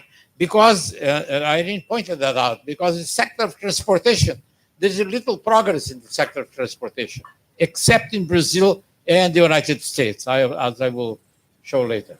Now, you see, this is what is what the energy, the plans from the Ministry of Energy tell us, is that the participation of electricity, the hydro, will decline from 64% to 51%. And then others will increase. So small hydropower, wind, bio, and solar will increase. And actually, these numbers are smaller than the numbers that the experts will present here. Elbia certainly will show the numbers for wind, which were much more optimistic than the numbers of the Ministry of Mines and Energy. But still, the general idea is here. Thermal energy is growing, and then it declines. And that's the reason, actually, a good part of the reason why the carbon emissions from the Brazilian society, excluding deforestation, is growing. It is because the contribution from hydropower is declining, and therefore the contribution from fossil fuels is increasing.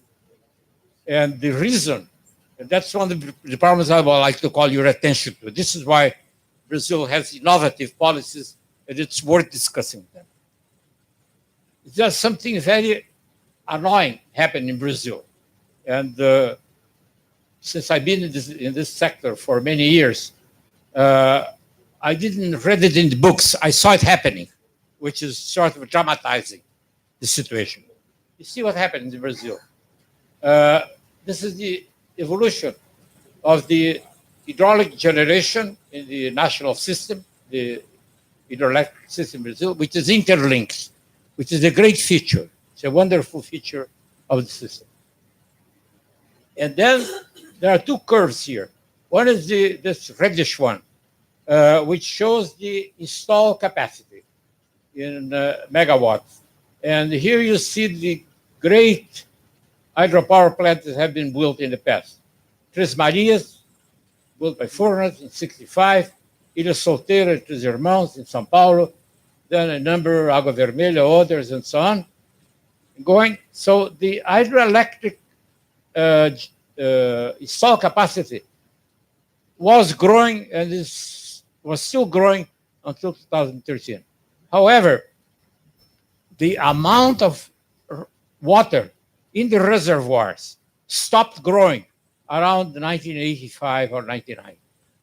You see here that these two curves are closely coupled, and from 1985 on, they uncoupled, which means that hydropower plants were built with smaller reservoirs or no reservoirs at all because of technical problems in some places and problems with the environment in other places, which in my view have been clearly exaggerated.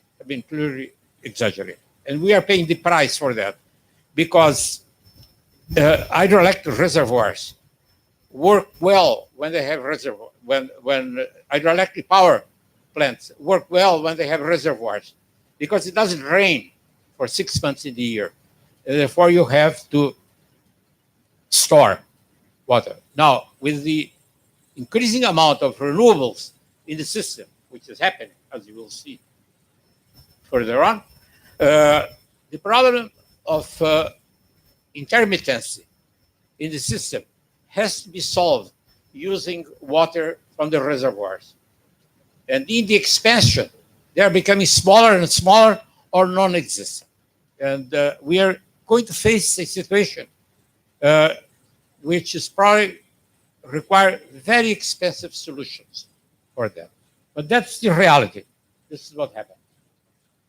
And it's interesting because in the past, when some of these hydropower plants were built, and I was then in the electricity system, the electricity generating system in Brazil, we knew very well the impacts of hydroelectric reservoirs.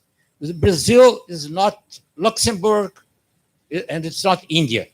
You know, Brazil is an immense country, you know, and people don't realize the amount of land you have in Brazil. If you want to build a pool in India, you probably have to displace people because there are 1 billion people living in India.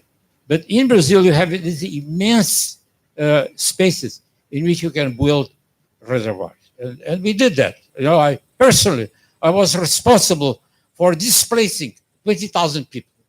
You know, I signed the order displacing 20,000 people when we built Ilha Vermelha and some plants in São Paulo. What you do is you take measures to install these people in better places in which they live. And this is possible.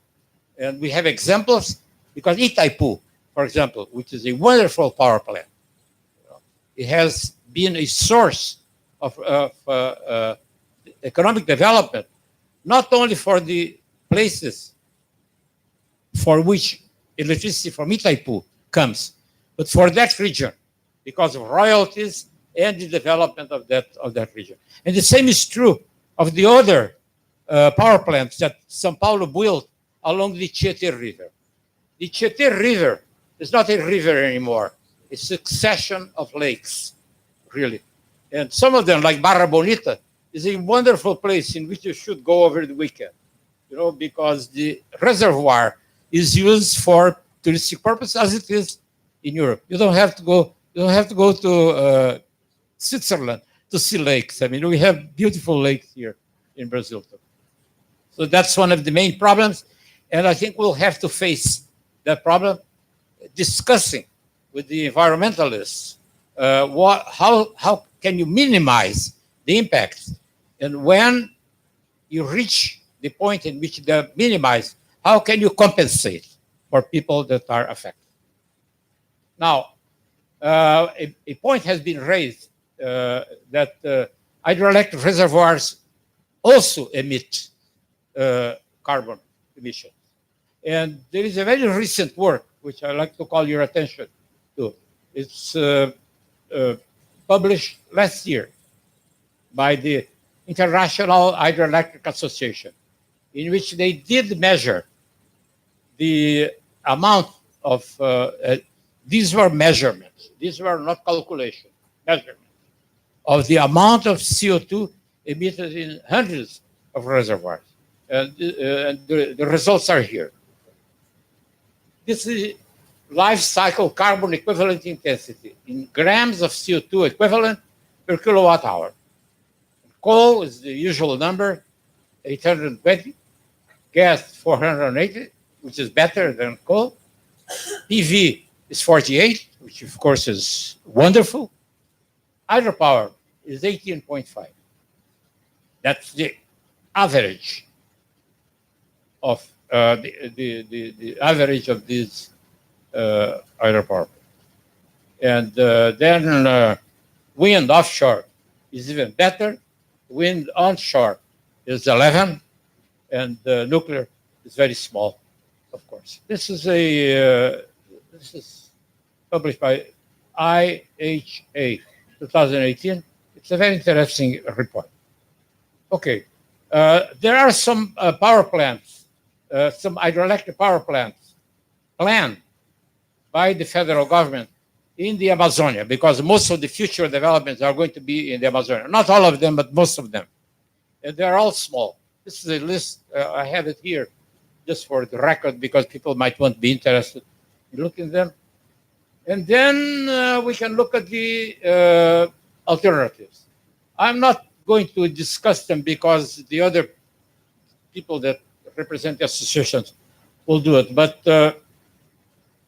it's clear that there is an expansion in most of the sectors. Small hydropower plants, which are quite interesting, are growing. Not very rapidly, but they are growing. This is in the region of megawatts here. Now, if you look at this is simple. If you look at PV, then there are numbers. I'm not going to discuss it because I'm sure that the people that will participate in the discussion will call your attention to that. But there are very good opportunities for expansion. And then wind is the area in which there is going to be a lot of expansion, more than predicted in the projections from the Ministry of Mines and Energy. And the idea is that by 2023, there will be almost 20,000 megawatts, which is a lot. The total installed capacity in Brazil is about 140. So 20 is going to be a very important number by 2023. Now, one interesting aspect to which I want to call the attention, because it's again an area in which there is innovation in Brazil, is the average capacity factor of the wind generation in Brazil is very high. You see here are the months. This is a typical graph. And the capacity factor is about 40, 50%, which is much higher than the numbers that you can find in REN 21. For the world, you see here is the duty factor for all the sources. You see for hydro, it's 0.428. For PV, 0.125. For wind, it's 0.237. And in Brazil, it is almost the double, which is a very important feature.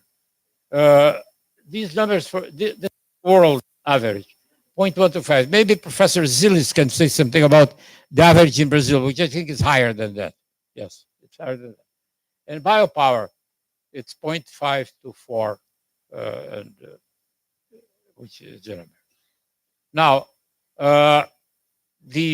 another area in which Brazil is an important player, of course, is ethanol, and this is the evolution of the production of ethanol, biodiesel, and other biofuels up to 2017.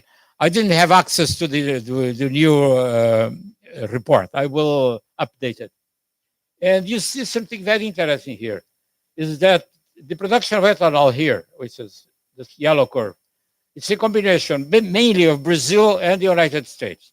Brazil represents a third of the production, and the United States, 2/3. The program in Brazil started in 1975. The program in the United States started in the year 2000. You know, it's incredible, you know, because used as we are in developing countries to be always starting things after they have been developed in developed countries. This is exactly the opposite. Brazil was the first country to produce ethanol in large quantities, and the production grew rapidly in this period here. And then basically it leveled off here and in the United States. And if you look at the world, you see a disappointing picture, because this is the world's daily consumption of ethanol and gasoline between 86 and 2016. This is the world. And you see, this is gasoline, and ethanol represents only 3%. And the numbers are staggering. You know, we are not used to think about the size of these numbers, because the production of ethanol in Brazil and the United States, adding the two, is approximately 100 billion liters per year. 100 billion liters. But the production of gasoline in the world is 1.7 trillion. You know, these are staggering numbers, you know, and therefore, although there is a lot of progress, one has to be sort of humble when looking at these numbers. Now, in Brazil, the situation has evolved in a way that you all know. It's very interesting. You see, here's the production of ethanol. Started in 75, 76, grew very rapidly. Then it up here, because the old motors could not take a lot. The old auto cycle motors could not take ethanol in large amounts. But when flex fuel cars came into operation in this area here, then there is one flat plateau here. Then we moved to another flat plateau here. And the production then is around this level, about 30 billion liters a year. And, you know, these curves, what happens is something wonderful, is the cost of production declined very, very rapidly, and then it stayed approximately constant, and is competitive with gasoline. It's not only flat, but competitive to gasoline. And this is the updated graph that we prepared. Again, this is gasoline. This is the cost of gasoline. And this is the declining cost of ethanol until 2016. There are fluctuations here because the cost of oil in the world changes a lot, and there are some fluctuations. And now, there is a stagnation of the ethanol program, basically, as you have seen. And this stagnation is reflected also in the technological advances in the efficiency of production. These are curves for the efficiency of production, which grew very, very rapidly. You know, in the red line, these are cubic meters of ethanol per hectare. You know, it's about 70. But it grew very rapidly, and then it stopped growing from here on. And this is something that we have to look into. And finally, I want to conclude with an observation that is, people, I don't think, are aware of that. In São Paulo is a wonderful laboratory to test the use of biofuels, because you can test the impact of the use of ethanol in a large city. You cannot do it in a laboratory. I mean, if you do it in a laboratory, it's under controlled conditions on top of a table, and you really don't learn very much. But in Sao Paulo, we can do it. And what happens is the following, is that depending on the season, the amount of ethanol that's mixed in the gasoline changes. And CETESB, the company that monitors the quality of the air in Sao Paulo, has very good records of the quality of the air, including CO2 emissions and particulates, mainly particulates. And particulates from gasoline and diesel oil are, of course, the culprits for the bad quality of the air that we had in Sao Paulo. And then what happened is that over the months, the amount of ethanol grows, and the amount of gasoline declines. And then when you look here, this is the ultrafine residues. These are the particulates in the air. And you see that when the amount of gasoline grows, the amount of particulates grows together. This is the work done recently by a group of people using data from CETESB, from some of our colleagues, from actually this institute, Paulo Artacho and colleagues. And I think it's a wonderful demonstration that the use of ethanol has not only impacts on sustainability and things like that and so on, but it has a very practical effect that it cleans the air. And this, since Godinho is here, Godinho, you should tell that to the mayor of Paris, because the mayor of Paris is absolutely demented because there are some incidents in which the quality of the air in Paris is bad, which makes the Parisians very nervous. And he therefore became an enthusiast of electric cars in Paris. That's the solution he invented. Well, there is a solution that is on the table. You know, he doesn't have to expect the evolution of better batteries or anything like that, you know.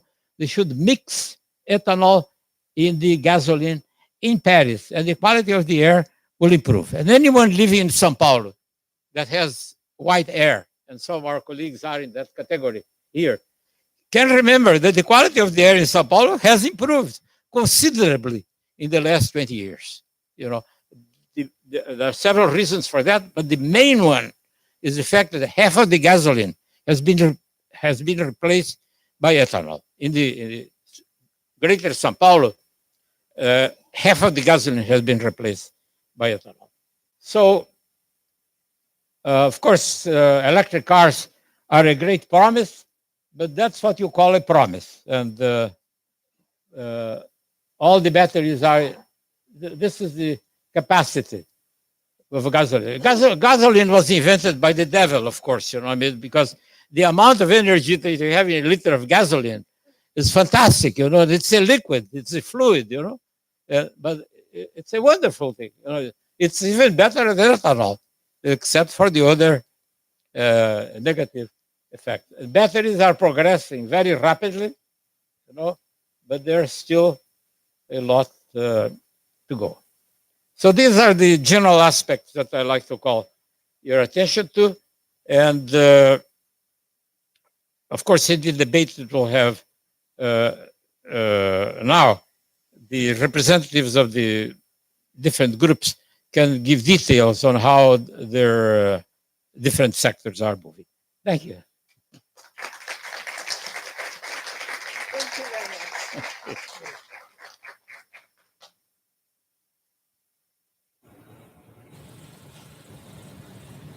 much. I'm taking a quick sense of the room. Would you like to have a little coffee break? There is coffee outside, or would you like to go directly to the panel?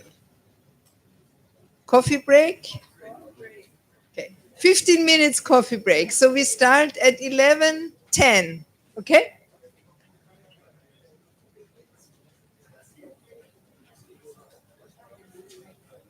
We still have some biscuits and coffee outside. Yeah, exactly. So it's nice to use it. Yeah, and talk to each other.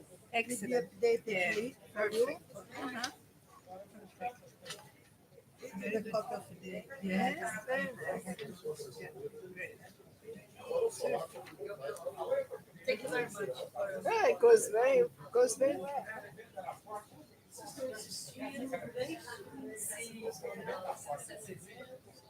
Ele tem uma velocidade razoável, é a constância. Por causa dos avisos lá, principalmente na Bahia e alguns outros. Você acaba de ver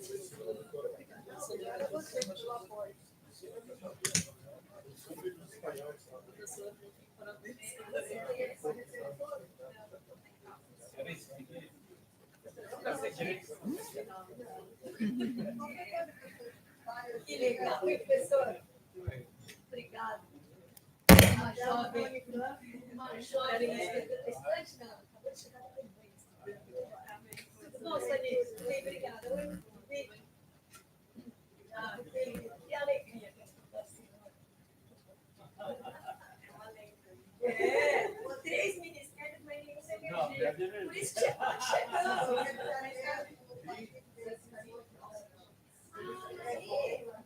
Eu não vi.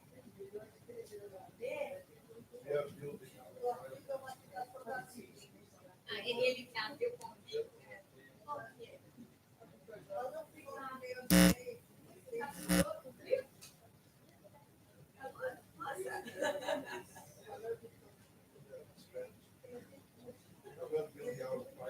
E muito enquadrado, isso eu acho legal. Eu gosto de a minha filha, porque ela não pode mexer muito.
Só ver aqui na cabine aqui, peraí.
Não. Continua ainda. Será que é o local? Deixa eu ver aqui.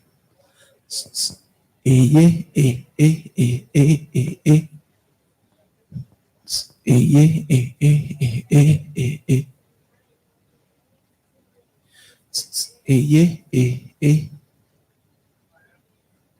Só um, dois, um, dois, um, dois. E. Desse lado aqui parece que fica melhor do que o de lá. Oxi.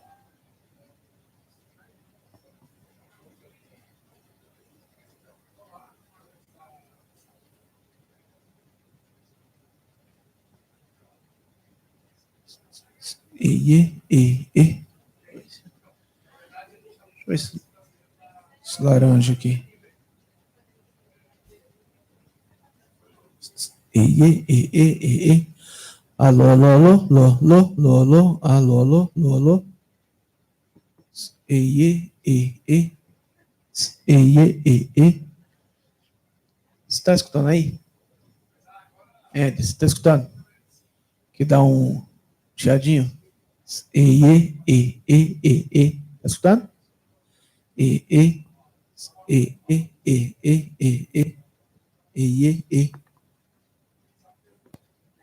Oiê, e.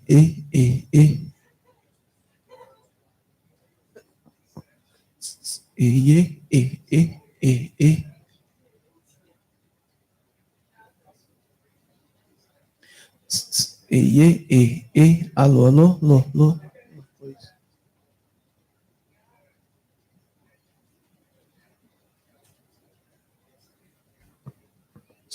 E. E.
Eu ia trocar minha plaquinha com a sua, porque é mais fácil subir desse lado.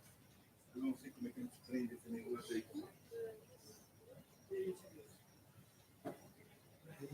Pronto para as primeiras dores de cabeça.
Não, eu trabalho na célula, então consultoria, não, eu já conheço.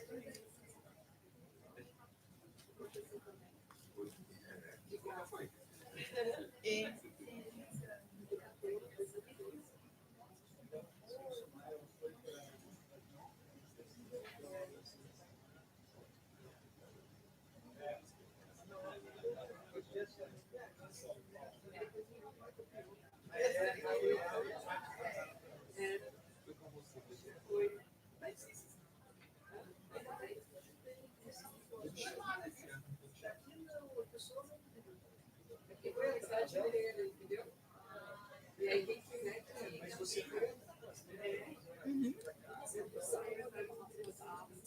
Wann oder wo? Abend. Oder wie? Ja? Ja, du bist herzlich eingeladen. Ja, aber wo ist das? Wo ist das? Stand nicht auf dem Programm. Stand nicht auf dem Programm. Warte. Das ist.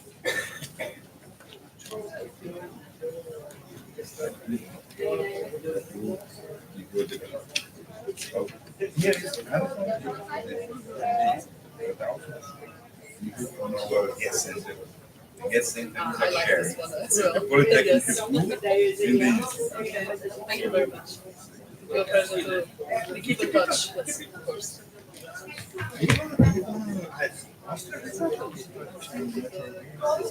We do, yes.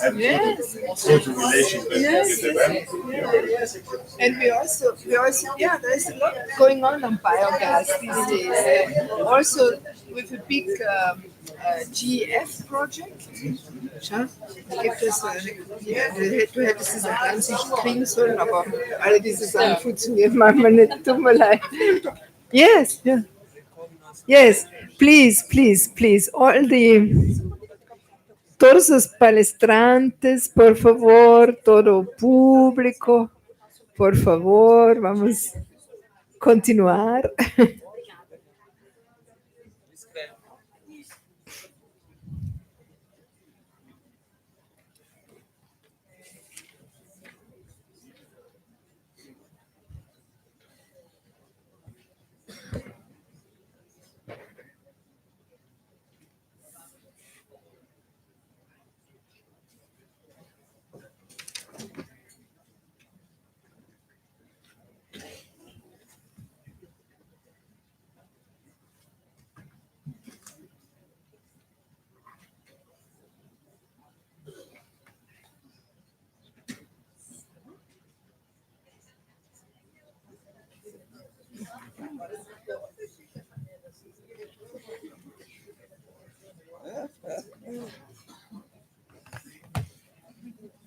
Opa, desculpa.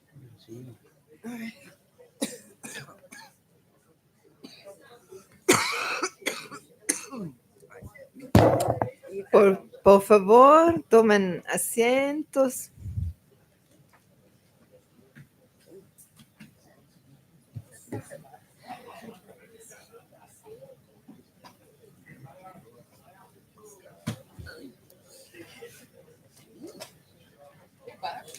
Eu tô tentando subir. Ih, desce mais ainda.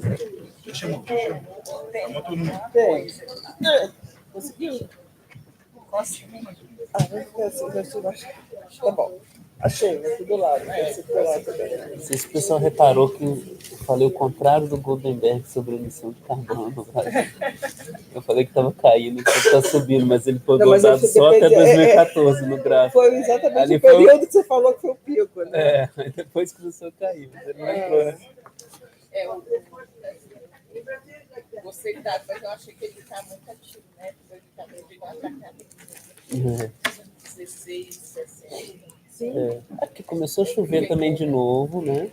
E aí começou a subir mais. So welcome back after this coffee break percentual do biodiesel, and the opportunity for some informal conversations. Trabalho de consolidar. Não é daquele já. We are going to try to have a conversation together now.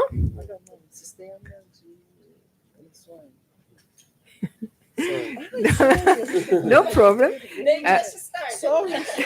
That's good. That was what I was going to say. We will continue the informal conversations of the coffee break, but we'll try to make it a conversation where everybody can hear what is being said and can participate. We have a very interesting panel here, and I was discussing in which order the panelists wish to speak, and I think the decision was taken that we would follow the alphabetic order of the first names, which is, I'm told, a Brazilian tradition. It's not an Austrian tradition, but it's a good Brazilian tradition. So if we do that, then we would start with Camila Ramos from Absolar. She's a member of the Absolar Council, and obviously everybody on this panel has important views to express. But perhaps we can also keep in mind a little bit some of the challenges that were put before this gathering by the other speakers already.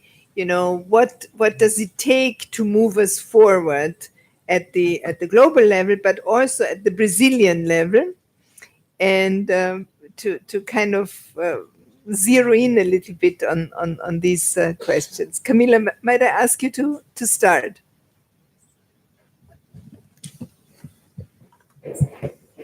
Thank you very much. First of all, I'd like to thank you for the invitation to take part in this debate.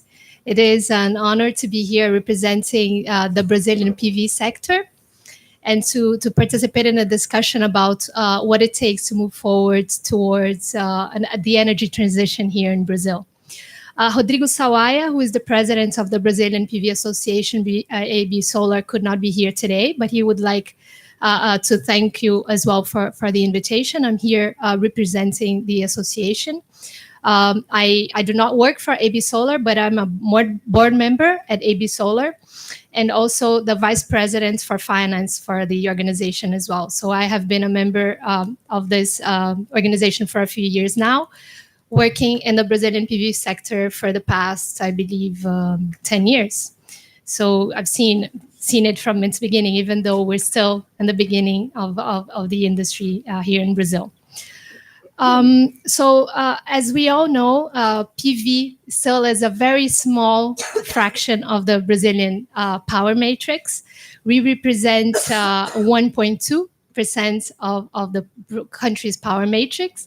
However, we're no longer the smallest representation in the Brazilian matrix. We've surpassed nuclear energy this year. And this is a sector that has been growing extremely fast, especially in the past 2 or 3 years. We have around 2.9 gigawatts of solar PV installed in the country if we consider large-scale, utility-scale projects that have been winners of the Brazilian renewable energy auctions, but also around how much? I think it's around, I'll have this number, it's 827 megawatts of distributed generation installed capacity in the country. And this is good news, and this has been happening in the past few years, as I said. In the year 2018 alone, we had over 1.2 gigawatts of new solar PV projects installed in Brazil, both from utility scale and distributed generation projects. However, despite Brazil being the 8th largest economy in the world, Brazil does not rank amongst the top 10 countries that invested the most in PV. In the world, nor does it rank among the top 18 countries or 20 countries in the largest PV installed capacity globally. So the message is we have been growing fast in Brazil for the past few years in solar PV. However, we still have a lot to grow, and the country has the potential. We have the solar resource that is excellent in the country, and we are on the way to even faster growth. Solar installed capacity in the country grew from 7.1 megawatts in 2012 to 2.4 gigawatts in 2018. And by the end of this year, we will surpass 3.3 gigawatts of installed capacity. And in the long term, at the association, we like to show this graph. It's a very long-term projection, but Bloomberg expects a solar PV to be the largest source of energy in the country by 2040. So if Bloomberg's expectations are correct, then we're growing from the smaller to the largest source of energy in the country by then. Utility scale projects, so large scale projects, have been the driver of solar PV growth in the country, with 74% of solar's installed capacity today being represented by large scale projects. And the auctions have been the driver of this growth. So I worked for Bloomberg for many years, and back then in 2007, I used to discuss with my colleagues back then, and feed-in tariffs used to be seen as the way to go to move forward for the implementation of renewable energy in countries. And Brazil has led the way in that sense in terms of policy for renewable energy, introducing renewable energy on a very large scale through auctions. And wind has been the largest success story in the country, but now solar as well benefiting from that, and several other countries following now what Brazil has done in the past and implementing renewable energy through competitive auctions, which means that prices of renewable energy technologies have been coming down as a result of these competitive auctions, which have been and continue to be extremely successful. So as a result, the first solar auction, average prices contracted in these PPAs were $103 per megawatt hour. And on the last auction last year in 2018, the average PPA price was $33 per megawatt hour, a very significant decrease in the cost and the price.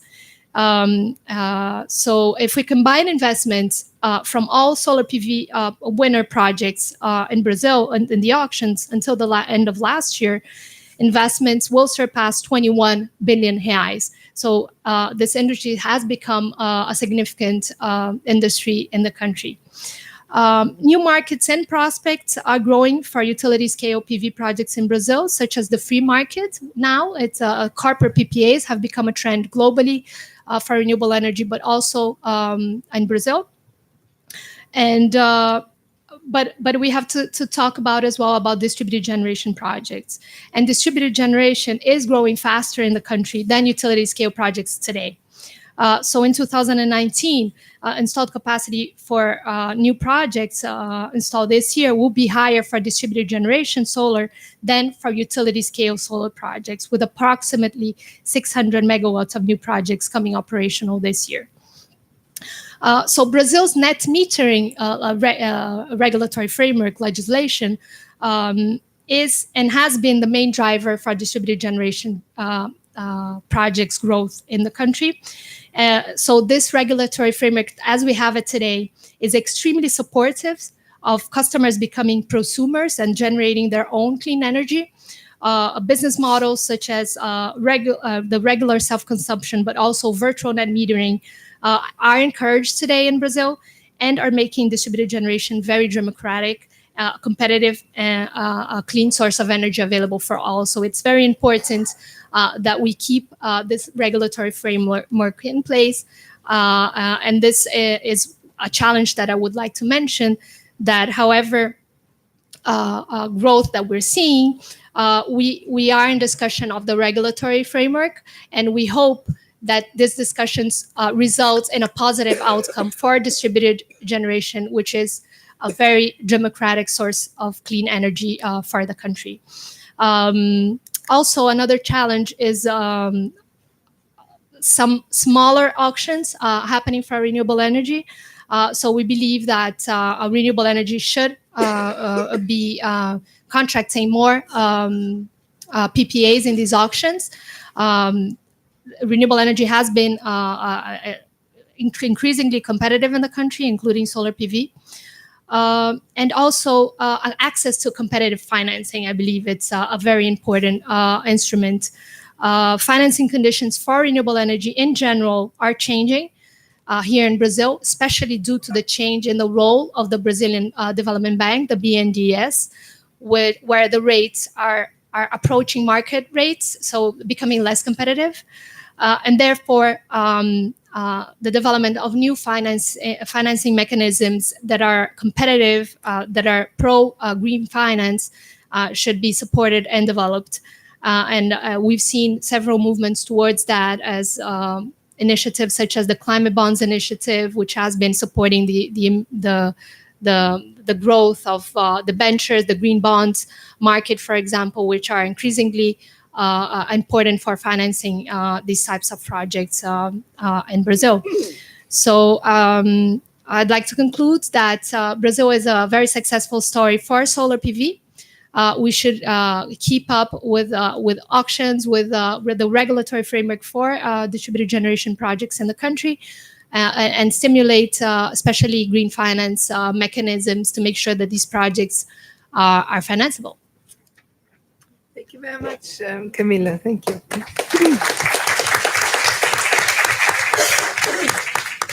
So I suggest that we go through the presentation, through different statements from the people on the panel, but then I would also encourage cross conversation among the panelists, and then I think we can also welcome questions from the public, if that is okay with you. If I follow the alphabetic order, I would then turn to Edmilson Moutinho dos Santos, who is from the Institute of Energy and Environment, and also with RCGI Shell, I believe. Yes, thank you for the invitation. So I'm a professor here at the IEE, and I'm also participating in a joint venture that the IE runs with the Escola Politécnica, the engineering school, that is our gas center, the research center for gas innovation, that is by itself a joint venture with sponsorship from FAPESP and Shell. So I'm here taking the hat of Professor Giulio Meneghini, that is our general director at our RCGI, but he had another commitment. He was unable to come. Well, I prepare my remarks directly related to the former presentation, so the two former presentations, and then I will concentrate in three remarks. So the first one has to do with data that we presented already, and also some comments that Godinho presented in his open speech, that energy-related CO2 emissions actually in 2018 was growing again. We were reducing those emissions in global scale in 2016, but since 2017, especially in 2018, the emissions are growing again. And why? Mainly because fast economic growth in global scale led us to global energy demand growing very fast, 2.3% in 1 year. Just seems to be small, but the average usually is 1%, 1 to 1.5%. So 2.3% is a very fast growing in total energy demand. So who are taking the share of that growth? Solar and wind power, of course, took a big share of that growth, but the largest share was taken by natural gas. So 45% of that growth, that increase of energy consumption, was taken by natural gas, and even coal, that was reducing for 3-4 years. Coal demand increased again. What was a bad surprise, but showed one maybe striking, and we should emphasize that for Brazil later. It's impossible probably today to sustain fast economic growth above average without coal, especially in Asia. So as energy, since now this year, the Asian and the global economic growth is maybe reducing again, we may see again CO2 emissions to decline or to be stable. But as soon as the global economy retake fast growth, coal becomes unavoidable. And then this brings me to think about the Brazilian reality. And what Godinho showed us, that we have been experiencing very nice situation with very small CO2 emissions, but you pointed that out, but I will emphasize that out. We have a very low CO2 emission under a very high recession for many, many years. And this is not what we would like to see. There is always a trade-off between economic growth, poverty reduction, CO2 emissions, even for Brazil. I'm not sure if the economy in Brazil will start growing as fast as we would like to see, to reduce 2,000 million people in unemployment. I don't know if we are able to sustain such a small CO2 emission. Even in a country that is very favorable for renewables. Then, still under the Brazilian reality, if you read the newspapers, Brazil has only two anchors for retaking economic growth: the agribusiness and oil and gas. Those are the two anchors that we see as the basis for the country to retake economic growth. Agribusiness, I will not comment, and it is coherent with everything we are talking about bioenergy, but oil and gas is something strange. It is a big anchor for the retaking of the economic growth. Oil is not a problem. At the end of the day, we export the oil. There is still a strong demand for oil. But this oil will come with a huge amount of CO2, and with huge amount of natural gas. And then the question is what we are going to do with this gas, because Brazil is still out of the major routes for exporting gas. The natural gas in Brazil is still something to be used here. We are still not prepared to export large amount of gas. And then I would ask it as my final first remark, if we are working well, this beautiful expansion of PV and wind power and biopower, everything related to renewable, if we are working this together with the natural gas, and I don't see convergent policies. We see many things going on in the renewable, and we see almost nothing going on in the natural gas side. And if you take again the world experience, gas is seen as the supportive fossil fuel, cleaner fossil fuel, to everything related to renewable. So gas is the base for the construction of all these renewable expansions. For us, it's an amazing situation, given our history of renewables, and it's a very unique case. We have to build the gas on top of the renewables. It seems to be the same to build the renewables on top of the gas or to build the gas on top of the renewable, but it's not the same. Gas is very risky business.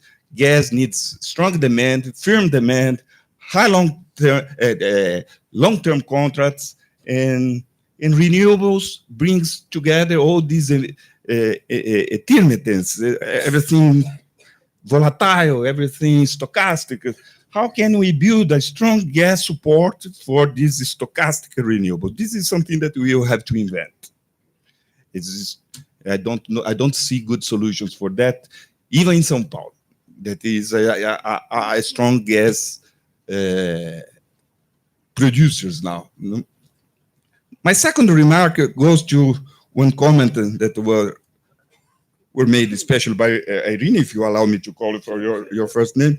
The ambassador showed us the whole, and this is usually not well understood by the general audience.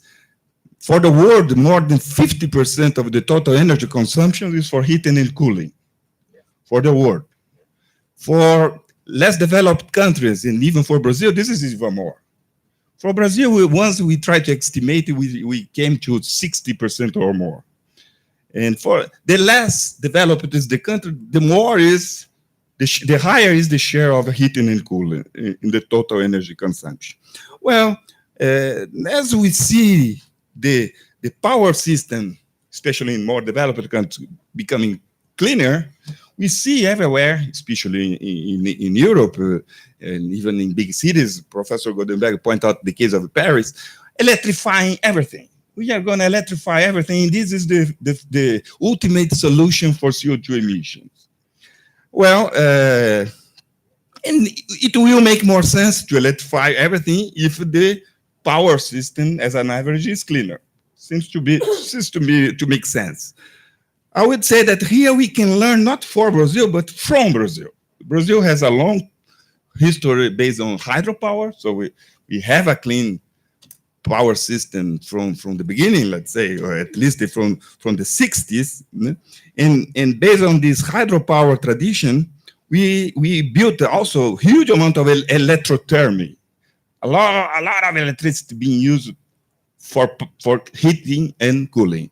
We see this everywhere, in the industry, in the commercial side, but we see this very clear at home. Our electric showers everywhere. I would say that this is very expensive. This might be a solution for a rich country, but for poor countries, be careful with that. Once we estimated about half of Itaipu is just for feeding electric showers. Makes sense to build a high Itaipu, build the expensive high Itaipu just to feed showers, to heat water. Well, heating and cooling is a dedicated market for natural gas. Should be the focus of this policy. And not keep, and this means, to some extent, to substitute electricity with gas, even increasing emissions at local level. And then this is a message that we can keep high to bring to the afternoon session. When big cities like São Paulo and Rio or Belo Horizonte or those cities that see themselves responsible for CO2 emissions, that is a global issue, and they want to contribute in isolated terms, we may have problems because those are the cities that should take the role of building the gas market. Those are the cities that can pay for the infrastructure. Those are the cities that are dense enough to have gas grids. Those are the cities that could make could open the market for the gas that is in the middle of the ocean. If you don't want to challenge the use of electricity in those big cities, we will come to my first remark. We will have an current policy where renewable and gas will not fit together. And then what we are going to do with the gas that is in the middle of the ocean? Can we say that we are a clean country if we are going to flare the gas in the middle of the ocean? Makes sense to call ourselves as a clean country with a beautiful clean energy mix, but flaring the gas in the middle of the ocean. Today we are not flaring. Today we are injecting. We are injecting gas in the pre-salt as much as we are importing gas from Bolivia, or even more now. Well, this is a short-term solution, but in the long term, we might compromise the long-term life of those beautiful fields that are the anchor of economic growth. So be careful with electrification. That's my second remark. And my last remark has to do with one topic that was not elaborated by Irene, but is the role of distributed renewable for energy access. I will bring one comment that, of course, we see Professor Ziles will talk about that, certainly. We do. He has a beautiful experience in bringing PV, isolated systems in isolated areas in Amazon, everywhere. And we see the beauty that those solutions can bring. We have a small grids subsidized by the big grid that can bring electricity for isolated communities. This is one successful policy of the federal government for many, many years. For different parties from different presidents, this policy was kept, and it is a successful policy. But again, especially now that the government seems to be shorter of money for subsidies, be careful with too much renewable for energy access. Too much renewable. Those isolated communities are usually the most vulnerable for energy insecurity. Those communities are usually the most vulnerable in requiring subsidies because they don't have the power to buy in market terms that energy. And then I would say, be careful not to consider oil and gas, especially diesel in the Brazilian tradition, diesel and LPG. Be careful not to consider those energy forms as devils for those communities. They are not devils for those communities. They are the solution to be, even to support this increasing role of distributed renewables. I would say that the devil is not the diesel and the LPG in those communities, but the bad technical solutions, low efficient equipment, old equipment. So I would say that the focus should not be to get rid of the oil and gas and of diesel and LPG, but get rid of bad equipment, old equipment that those communities usually they don't have access to modern equipment. Thank you. Thank you very much. I can feel already the possibility for good discussions. There are very interesting statements that are coming, and thank you for bringing the heating and cooling issue back in. Thank you also for raising the very, how should we say, basic or fundamental question of the economic structure of Brazil. I mean, is it a good strategy for Brazil? This is, it's not up to me as an ambassador of a foreign country to challenge that. But I think the question is valid. Should the Brazilian economy build only on exportation of agribusiness and oil and gas? Is that the best way forward? Anyway, let me continue with the list, which means that I am now turning to the president of Abeolica, Elvia Ganu. And you will talk about wind, I suppose, right? Morning. Thanks, Ambassador. I'd like to say thank you for Professor José Goldenberg. Congratulations for this discussion. And for me, it's very good to be here with friends, with people we are working and discussing about the electricity sector, about the energy sector, about renewables, about the wind. So in this panel, we intend discussing about the transition, how to do this transition. Then I was talking about this. And I will say some data about wind. Wind, we recently had an important conference here in São Paulo in May 28, 29, Brazil in Power. And on our report, we have new data for wind, and we were discussing some minutes about the capacity factor. Professor José Gondeberg, the average for the last year, the capacity factor for wind in Brazil was 43%. It's wow when you compare with the rest of the world. In the last year, we increased 1.9 gigawatts. The amount in investments is about $3.5 billion. When you see data from Irene showed for us, actually we reduce amount of investments for renewables in Brazil in the last year, but the part because the investments reduced, okay, but for wind, no. The amount investments reduced, but the capacity maintained the same investments since 2016. It's about 2 gigawatts per year. The reduced for amount is because the price has been reducing a lot for solar, Camila, and the wind, and we noticed that the amount has been reduced. This is important point. In the last month, we got the second place in the electricity metrics. Wind now is the second source for electricity metrics. We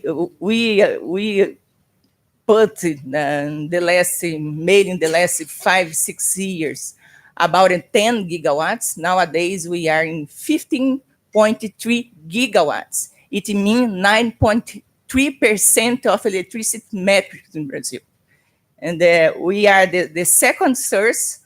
And we are the more competitive source in metrics 2.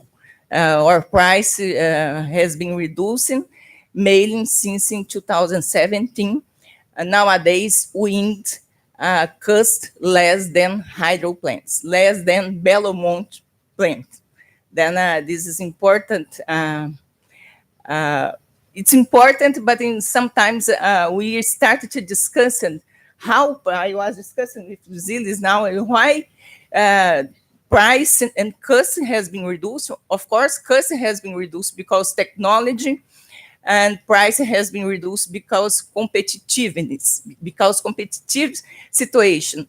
But it's there are something. It's important we need to think about, because in the last 3 years the demand has been reducing a lot because macroeconomics situation. Then when we discuss in this transition how can improve the investments in modern renewable, I believe that Brazil has been going in very good way, very good shape, but macroeconomic situation it has been the mainly difficult for us, the mainly challenge in the last 3 or 4 years. For this reason, prices for wind and solar has been reducing a lot, and I believe that we are in a irrational price. I don't believe this price is really the price that the market would like to sell. Problem, the price is a little bit more, but market situation has been going this price for this place. Then it's a good point for think about. When we think about the future, mainly for more 10 years, about metrics in 2030, and discussing electricity metrics mainly, we see that modern renewable will decide these metrics. Then I'm not worried about that something will change about. I believe wind will be the first source until 2030, and follow solar for other investments, small hydro, biomass, but we notice a very important role and for natural gas. I saw in some countries that they have they made a decision that they will have metrics 100% renewable. I don't believe Brazil will do this. Brazil will intend to promote a policy for natural gas. Right now, the government are discussing a program for natural gas and a program for electricity sector, Gás para Crescer for natural gas, and modernização do setor elétrico. And in this new policy, in this new framework, I see a policy for natural gas. Natural gas is a foil for transition, and Brazil will invest and will explore pre-salt, and you will put investments in natural gas. Then when I see the metrics in the future, how investments will be in the future, I believe that you have investments in modern renewable, as we are doing, and it's easy because it's competitive. We have auction mechanisms. These mechanisms works very well, and I believe that you have natural gas. Then I think the metrics in the future will be something like 90% renewable, because we have a lot of hydro plant. It's good. And about 10% fossil fuel. I was talking with you, Dusal, and he said, they intend to build nuclear plants. They are discussing it now. And I don't believe that Brazil will construct more nuclear plants. I believe that they will finish Angra 3, but I don't believe they will construct more. If yes, exactly. Then I believe in natural gas. I think natural gas, for us, for everything that you know, can be a good way to improve our metrics, because we need to increase economy. Then you need this fast response for supply, and you need flexibility, and you have this in natural gas. In general, my contribution is it, and we can talk later. Thank you.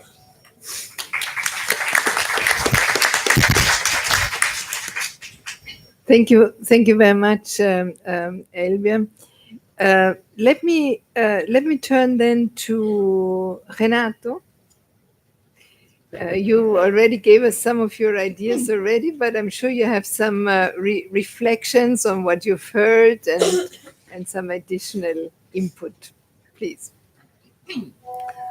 Well, thank you. I think, yes, indeed, we have grounds here for a very good discussion. I think on one hand, there is we're here to discuss the challenges, how to scale up renewable energy and support the energy transition. So you can see from one side, solar and wind are sectors that in their economy, in their investment profile, in the return of the investments, the risk profile, those are two sectors that are great successes. So they have been mostly solved, at least in Brazil, with the natural capacity that we have. We can see that it's quite safe for an investor to go and invest in a new solar or wind distributed or centralized generation project. The returns will eventually come in, even if the energy is going down, the price is going down. So it will always compensate for the investment. So there are other sources that, and this is in Brazil and around the world, so it's mostly going right. And this is why we keep having good news from this front. But I think what I can do here, and I'm not speaking about the position of the national government, but I'm trying to bring, because my particular office is its job is to look at the renewable and the transition, all the energy debate going around the world, and try to connect this to the institutions in Brazil and all the stakeholders who are working here. And then bring some experience from our own lessons in Brazil and try to get it abroad as well when it applies.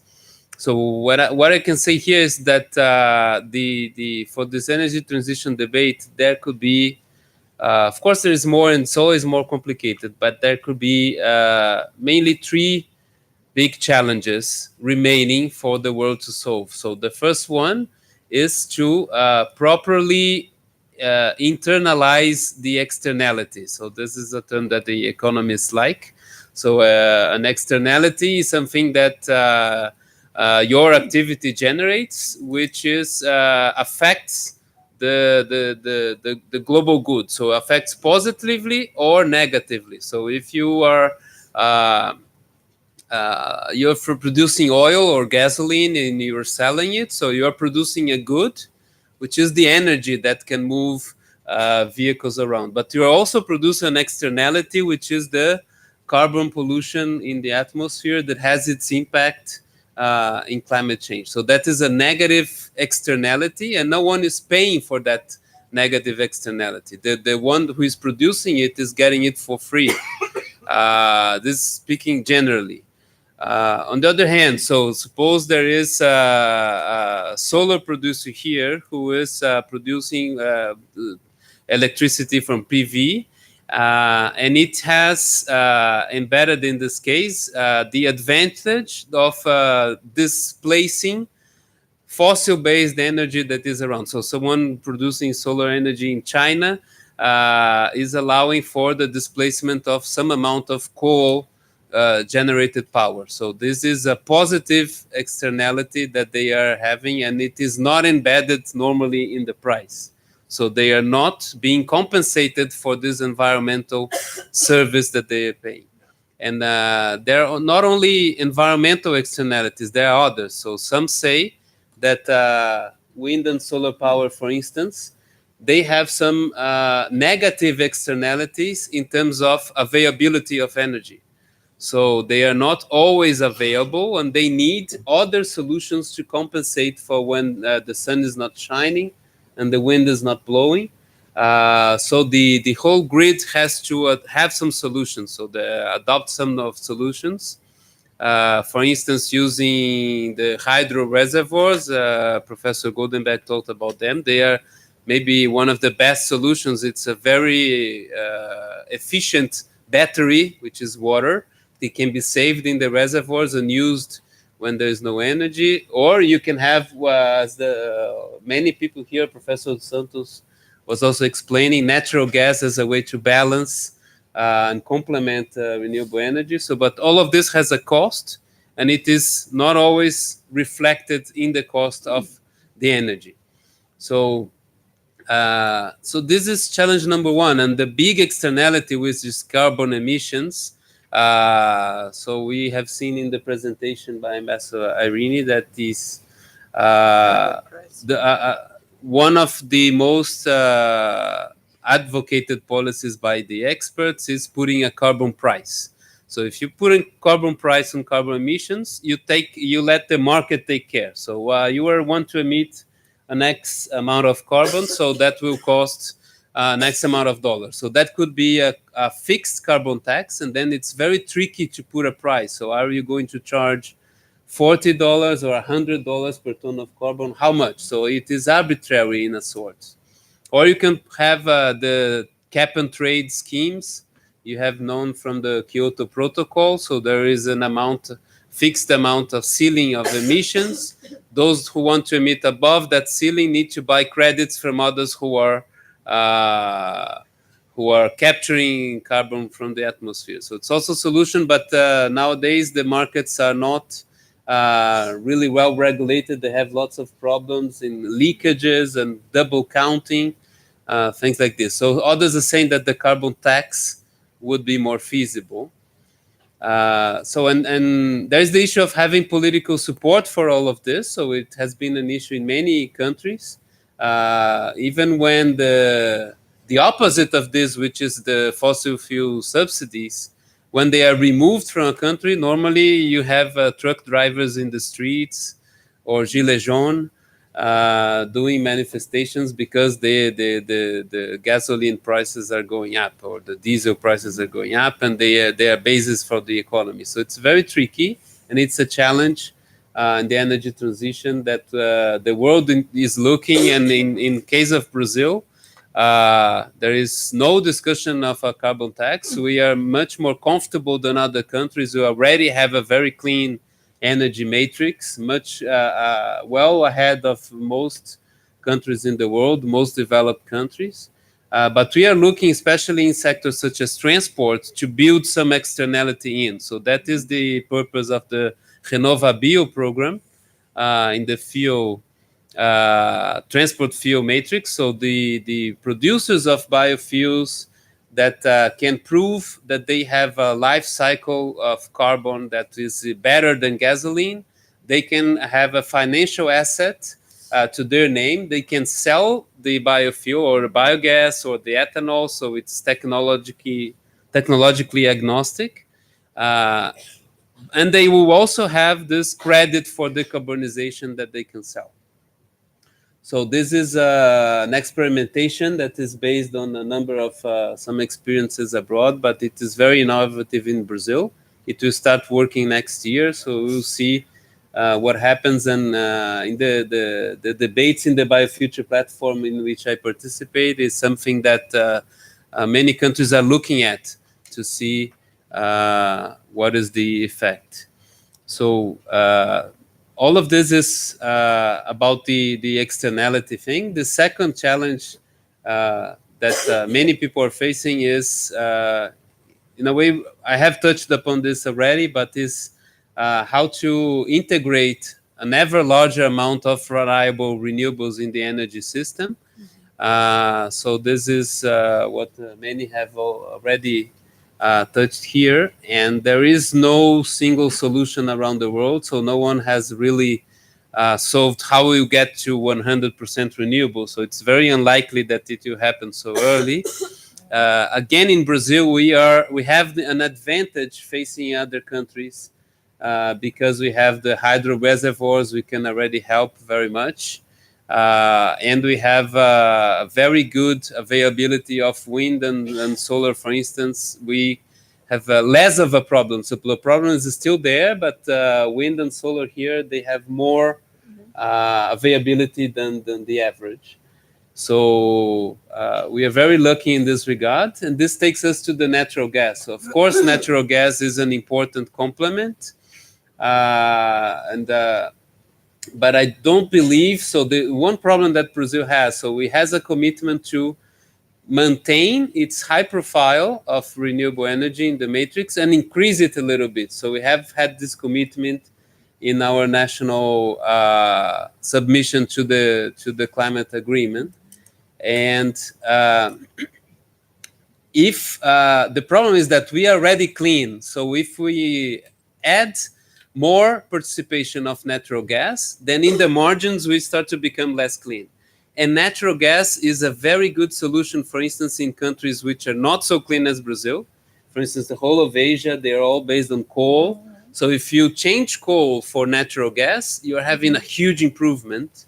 And then natural gas can be proposed as a clean energy solution. So in Brazil, it is unavoidable to an extent, but always mindful that in the margins, we will not be improving our situation like in different countries. So to continue our dialogue with Professor Dos Santos, one other option, so we need to have some of that gas from the pre-salt into Brazil to complement renewables. But we should be wise, I would say, to invest, and no one is looking very much into this right now, but it is happening in Asia. So the liquefied natural gas market is growing, and Asia will need, you said it yourself, to move away from coal, and gas for them is cleaner.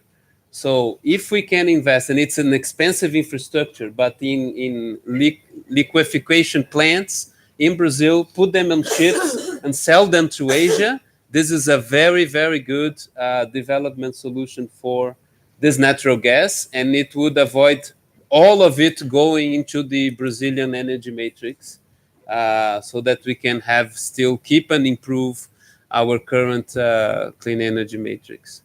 And I promise to be brief on the final one, but I have touched it already, but it's how to move beyond the power sector, how to grow some technologies, some pathways that really are not receiving enough investments now. So the IEA, the International Energy Agency, projects in all its scenarios, IRENA, the International Renewable Energy Agency, does that as well, that for the world to meet its climate commitments, it has to, the bioenergy share has to grow a lot. So it has to double in general in demand around the world in up to 2030. And in the transport sector, it needs to triple. So, and despite electric vehicles going forward and all other solutions going forward, and buses and cycling, and it doesn't matter. So if you don't triple bioenergy share in transport, not in Brazil because it's already high, but the world, there is almost no solution that can fit the commitments for Paris to keep the temperatures below 2 degrees, etc. So this has to be done, and it is not happening. When I said that the wind and solar are sectors that are putting aside the matter of integration, they are solved in terms of their financials, policies, risk profile, they are solved. In bioenergy, it's anything but solved. You have lots of uncertainties. You don't have a policy that has a firm demand for those fuels. They have to compete against oil and the fossil fuels, and the price of oil is going up and down, up and down, up and down. Suddenly you have a business, suddenly you don't, depending on what war happens with Iran or Saudi Arabia. And you have your feedstock, which is based on sugarcane or whatever, that can also fluctuate a lot. So you have many things that are not firm. So if policies, smart policies, are not found to solve this and create a good proposition for investments to happen, so we will not have the kind of growth that all the agencies need, that we require around the world to achieve these targets. So thank you. Thank you very much. Lots of good points, lots of questions raised. Let me turn then to Professor Roberto Zilles, the incoming director of the Institute for Energy and Environment. Thank you, Irene and Professor Suani, to organize this roundtable. The audience expects me to speak about PV system, but a complete overview from PV system in Brazil was presented by Camila Ramos from Brazilian Photovoltaic Association. To have time to discuss after our presentation, I focus on two remarks presented by Irene and Professor Goldenberg. The presentation was very clear and shows the challenge for us to accelerate and scale up the energy transition. You can see this, you need to use renewable energy, but I include an adjective. It is a hard challenge, very hard challenge.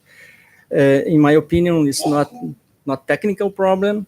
You can solve the intermittence with new technologies. Was show the participation in some countries about wind and energy. So it's not technical problem. Even no economic problem. If you compare the price that the market show in the last bid in Brazil for wind and PV power systems.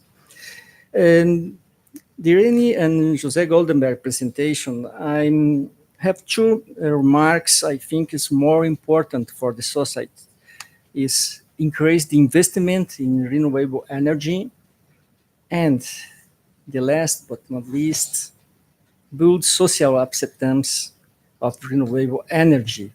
How? Showing the number of jobs that could be created by renewable energy. And for us, you need to do our homework in our house and in our jobs to reduce the energy consumption, not only produce energy. Thank you. Thank you very much. Thank you very much. Very, very important points. You know, I must say, during all the discussion and also the presentation that I made myself this morning, I'm missing a bit this aspect of actually changing behavior and also focusing on energy efficiency. I mean, yes, we want to make the provision of energy more renewable, more green, but perhaps we can also reduce consuming so much energy a little bit. Let me move forward and now ask Professor Swani Coelho, who will talk about the bioenergy program also a little bit, I believe. Swani. Okay, thank you very much. Here I am back again, but anyhow. I'd like to make it quite short. I always speak too much, but I would have 3 short remarks. The first one is on liquid biofuels, second one on biogas, third one on electricity, because biomass is everywhere. Liquid biofuels, as it was shown, Brazil has a strong experience to share with our developing countries. But besides the traditional ethanol from sugarcane and so on, we have some new trends that I'd like to remember here. We have lots of new plants on corn ethanol in Mato Grosso, and please do not make confusion with corn ethanol from US, where the energy comes from fossil fuels. Ethanol plants from corn in Mato Grosso are using wood from wood plantations. So the carbon balance, the energy balance is much better. So we are there in a project, and we have learned a lot. Another new trend is related, it was discussed here, electric vehicles, but we have here from private sector 2 important experiences being tested. The hybrid flex vehicles from Toyota running with ethanol and hybrid. We have the new vehicle from Nissan running tests with hydrogen and hydrogen from ethanol reformer, which means does not need the big tank for hydrogen. It's a regular tank for ethanol. And these are new trends in Brazil, besides the second generation ethanol being produced now in Costa Pinto plant here in São Paulo State. And then we have the sustainability. Roberto Zilli talked about jobs creation. This is very important in the sector of bioenergy, mainly in agricultural phase and in rural areas. So Brazil has a lot of lessons learned that we can share with other countries, including in sustainability. And coming back to the idea of biogas, here in São Paulo, the sugar ethanol sector spends around $1 million per year buying diesel oil. So if they run the equipment with biomethane from sugarcane vinasse, they could not only avoid the CO2 emissions, but also the expenditures with this diesel oil. Second remark on biogas. Biogas is very much important because there are not only a large potential, as I mentioned before, from the mapping that we are releasing now, but because of the synergy with basic sanitation. We have heard that now federal government is very much worried about basic sanitation because in Brazil we have only 30% of people having adequate basic sanitation, and biogas from urban residues, from agricultural residues could, of course, improve this because there are strong synergies. And this is a problem as well with other developing countries. So this is an experience that we could use, share with developing countries. And finally, but last but not least, probably all of you remember yesterday, there was a huge blackout here in South America. Argentina, Paraguay, Chile, and Uruguay. I was in Buenos Aires with a complete blackout. I was afraid I could not have a flight to come back yesterday to be here today. But a huge 50 million people without energy. A blackout with long transmission lines. So just to remember the importance of decentralized generation, not only from bioenergy, but from wind, photovoltaic, and renewables in general. Okay? And still talk about electricity, the advantage for isolated villages, despite Professor Edmilson thinks about the diesel oil, is a strong challenge for these communities. They have to buy the diesel in the capital to bring the diesel to the communities by boat using again diesel oil. So the final price of diesel oil for these communities is huge. So they, in many cases, they have the engines, but they don't have the money to buy the diesel, to put the engines to work. So they do not have energy. So if we use renewable energy, decentralized energy, it looks like a little bit much clever. And in the case of bioenergy, it's also important together with photovoltaic because photovoltaic for the first uses for lighting and so on, and pumping water, but bioenergy can have more power production for productive uses. So it looks smart. In brief, things are happening, but in case of Brazil, mainly due to private sector, which is very active in this. And we will be next week in Manila with a huge support from Renato and from Itamaraty, and we will have the opportunity to share all this experience there. Okay. Thank you.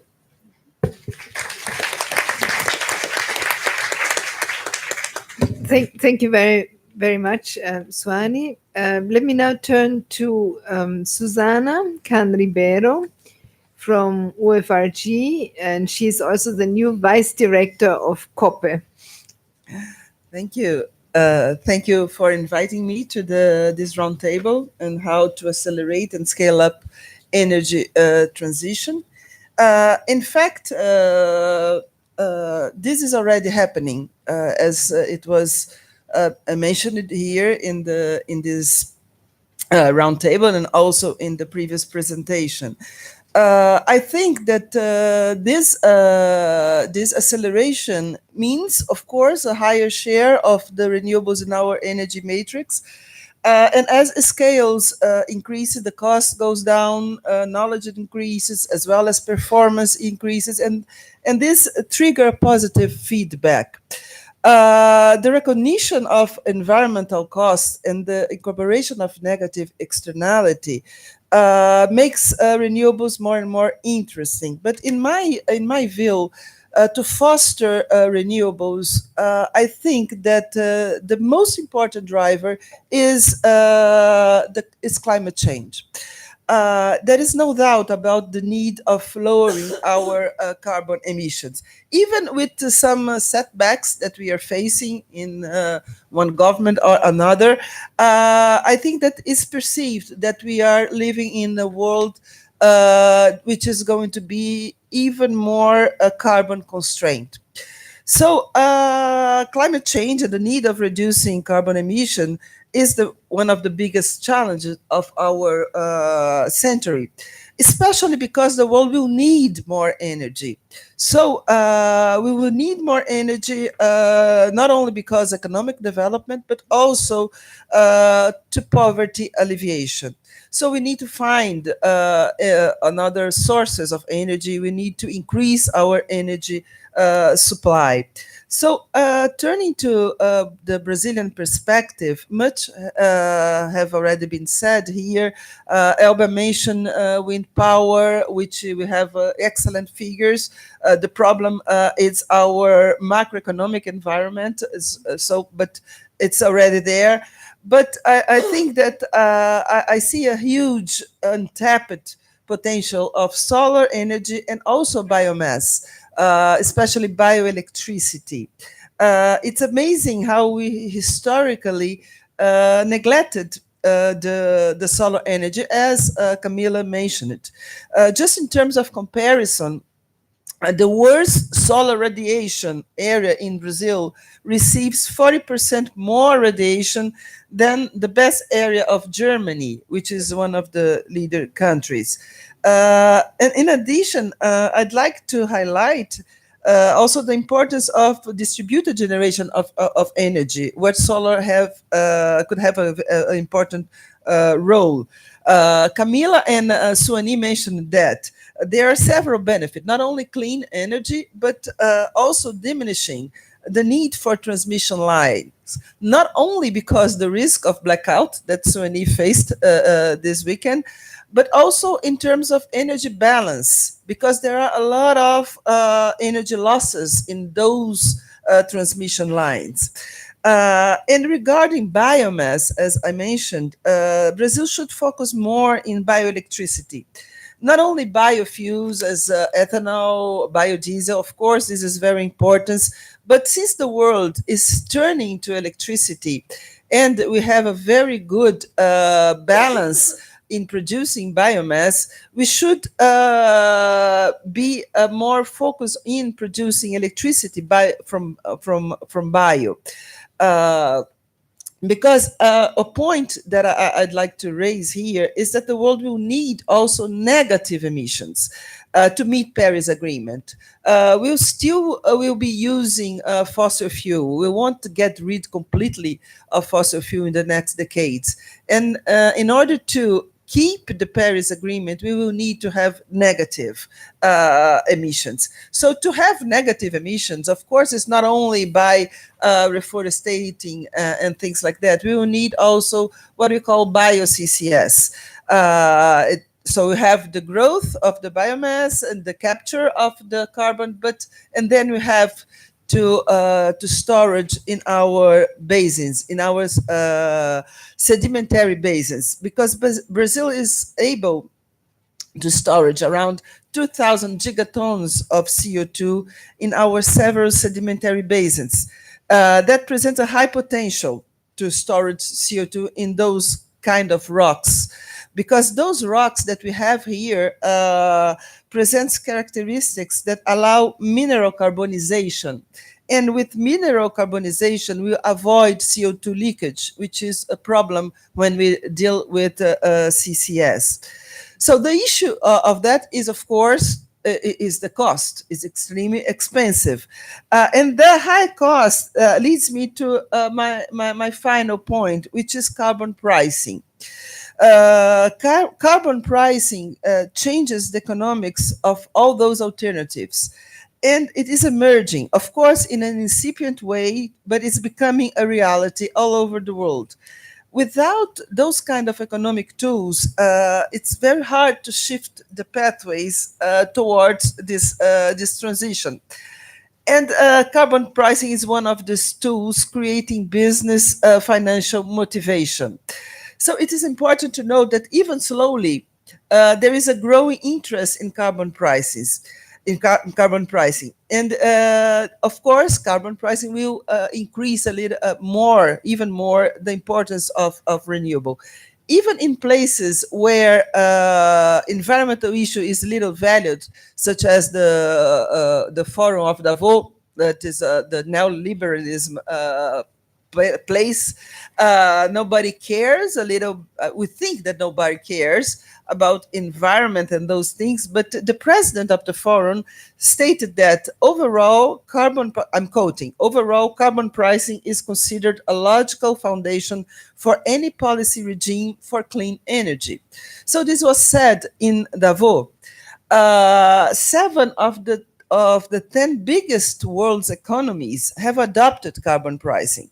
We have around 20%, to be precise, 19.6% of the global GNG emission under a certain scheme of carbon pricing. So even in the United States, where we know that President Donald Trump is they hate the issue of climate change, and he says that he does not believe. But even in the United States, we have 9 states with carbon pricing, covering 18% of the emissions. The price is around $5 per CO2. In California, it's $15 per CO2, covered 85% of the emissions from California. We have carbon price in Canada, Britain, Australia, China, which is huge. So this is something that we must be aware of, because it changed completely the economic. So to go to my final remarks are that we will need extensive technological portfolio, mitigation policies, change of consumption pattern that was mentioned before, to meet our target, our Paris target. Negative emissions will be necessary. Bio-CCS will be needed. And this is something that Brazil has a large advantage, because our geological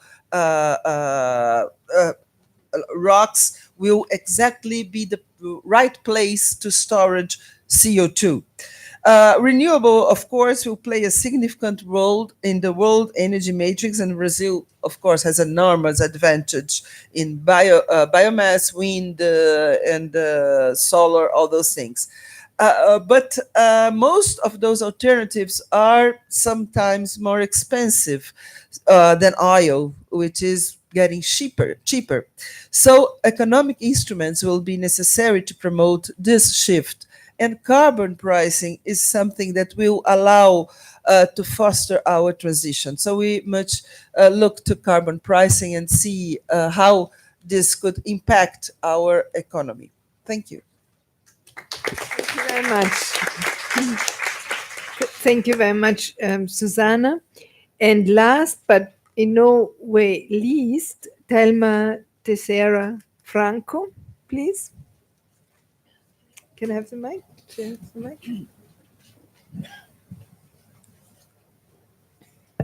From Unicamp. From Unicamp, yes. Thank you.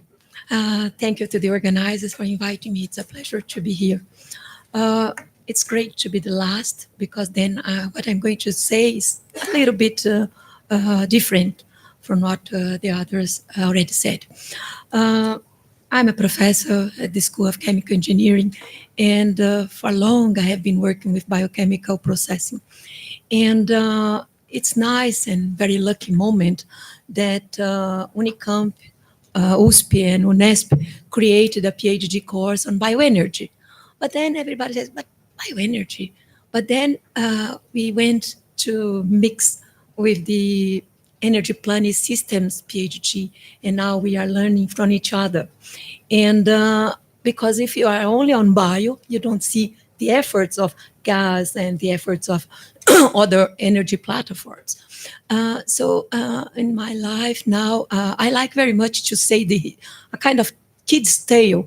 It's an Indian tale where 7 blind men are talking about what an elephant is. I think everybody knows about this tale. And I like to say about this, what is renewable and what is sustainable. And what is sustainable for one little boy is not sustainable for me. And in England, they found marvelous to replace coal by natural gas. And the reduction of gas emission was 60%. In a sudden time frame of 5 to 6 years. And then we say, oh my God, but natural gas, is it sustainable? For a Brazilian person, maybe it's not so sustainable. So my point is that I really think that education is the point, and shaking people around is the other point. If you are educating, if you are in the PhD program, or if you are a kid, you can learn.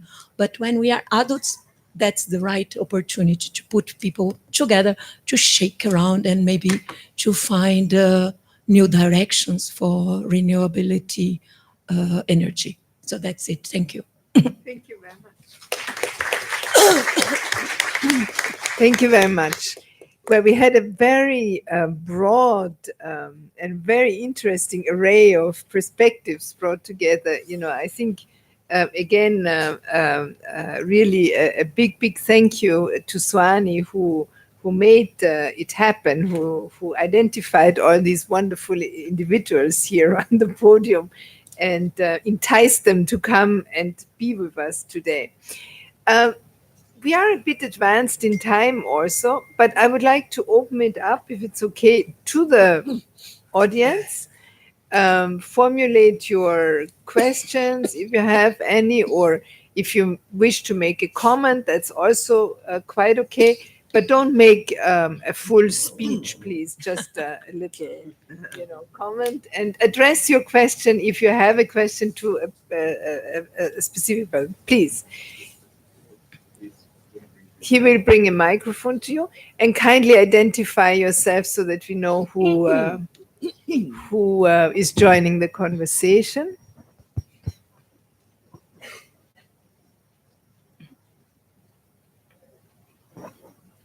Good morning. My name is Laura Macedo. I would like to ask about oil subsidies. What is the role of oil subsidies in the transition towards renewable energies, and how are we going to tackle this? Because we know this is a big problem. I mean, while we have subsidies for oil, we won't have any chance of a level playing field. So I'd like to hear some comment. Mm-hmm. Shall we gather a couple of questions? I think you asked for the gentleman here. You asked for the floor also. Okay, my name is Antonio. I'm chemical engineer. This question is for the biomass people. Biomass, photosynthesis is a very low efficiency reaction. Less than 0.8% of solar light will become biomass. So we're talking about liquid fuel, mostly ethanol, a bit of biodiesel also, but ethanol just propels light cars. No ships, no rail, no trucks, no airplanes, just commercial flight is responsible for 2.7 to 3% of global emissions.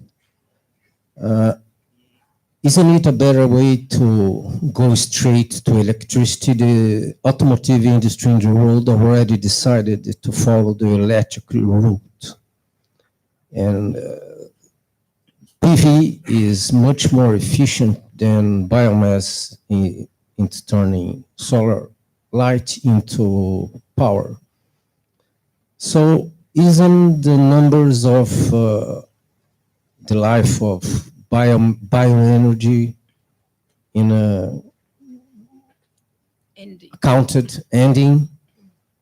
That's my question.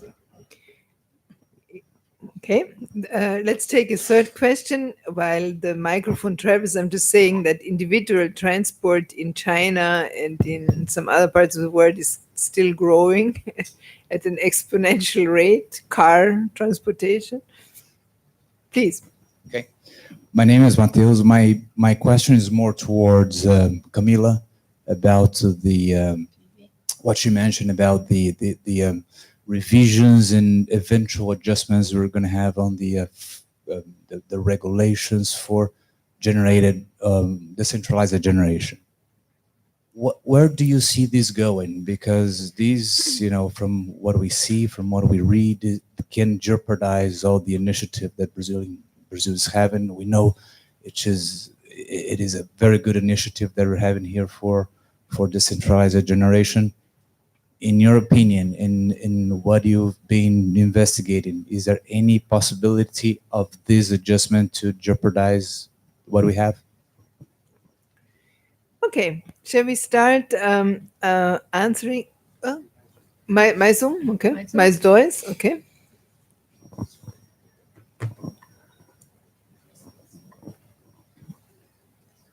My Zoom, okay. Good morning. My name is Murilo Soares from ICS. I just have a question to Edmilson. In fact, what I would like to understand a little bit from your view, it's we know that gas needs a firm demand. That's true.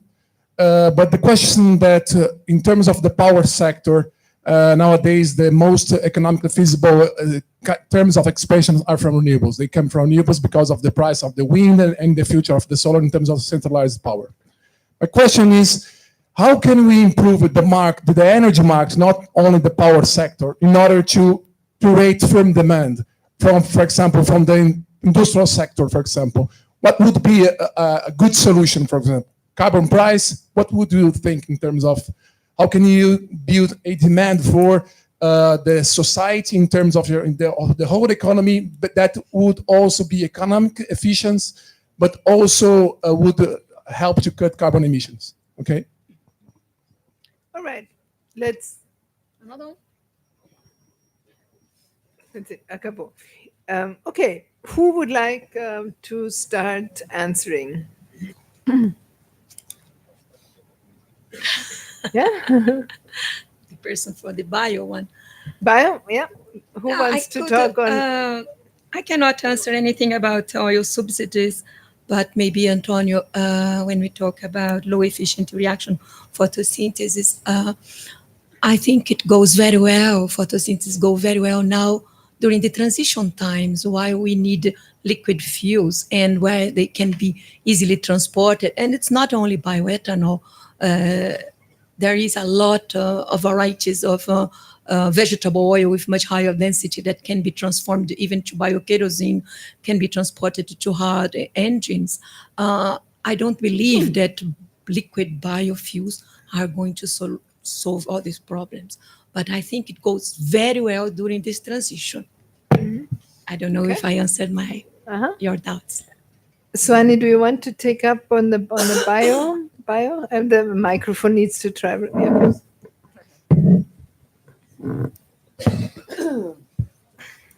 Well, first of all, there is not a one solution fitting all. To reach our needs for reduction on carbon emissions, we need all kinds of renewable energy, and they have to work together. And but this is not the only problem. As we mentioned before, there is also a problem of public perception that, and this is very much related to the advantage that people perceive on it. So job creation is a very important issue, in the region of Ribeirão Preto, for instance, where we have the main focus of sugarcane, and where the quality of life is so high that it's considered the Brazilian California, the impact of sugarcane plantations and the ethanol production in municipalities is so high. There are studies from Exalc, from Unicam, showing that the impact of a new ethanol plant, sugar ethanol plant in the municipality has a strong impact on the taxes received by the municipality and so on. So besides that, regarding all these balances, there is already a recent paper from Professor Goldenberg discussing efficiency of photosynthesis related to solar and so on. But all these are controversial. There are people, because it is some kind of public perception, there are people in favor, people against it. It's part of the game. But the main issue that, as Susanna also said, we need all renewable energy together. And not only that, we need also carbon capture. And more than, together with carbon capture and storage, we need carbon capture and use, because this is another option, important option to put in place. And as Irina and IEA Bioenergy has said about. Mm-hmm. Susanna, you were addressed, sorry, Camila, you were addressed directly. Would you like to, Renato, to say something first, or? Yes. Mm-hmm. Just to complement that a little bit as well. So I've been following debates on this and the national level, including on aviation, shipping, etc. So I can very confidently tell you that bioenergy is not finished. On the contrary, it is poised to grow much more. So the debate on the efficiency of photosynthesis is not really applicable, because you are comparing apples to oranges. So you are not growing a field of bioenergy instead of doing solar panels. Bioenergy is inherent to the agricultural system in Brazil, or to sustainable forestry, for instance. So it is there. So you are using nature itself. You're using large amounts of land in production that is already happening for food, for materials, for many uses, and they are generating residues, or they are generating opportunities that can be taken advantage of in bioenergy. So if you pause to look, the whole oil economy is actually bioenergy, or has been some million years ago. So the amount of energy that is stored underground once was biomass. And someone, I have already, in other events, I showed a graph. It's a pity that I don't have it here, but it has, I mean, it was a square, like you can picture it, this amount, the square that representing the amount of carbon that is being used from fossils every year. And this would be the square that nature recycles in terms of biomass every year. So it's not the stock of biomass that the world has accumulated. It's only the what is recycled every year. So created and grown and then up into the atmosphere again.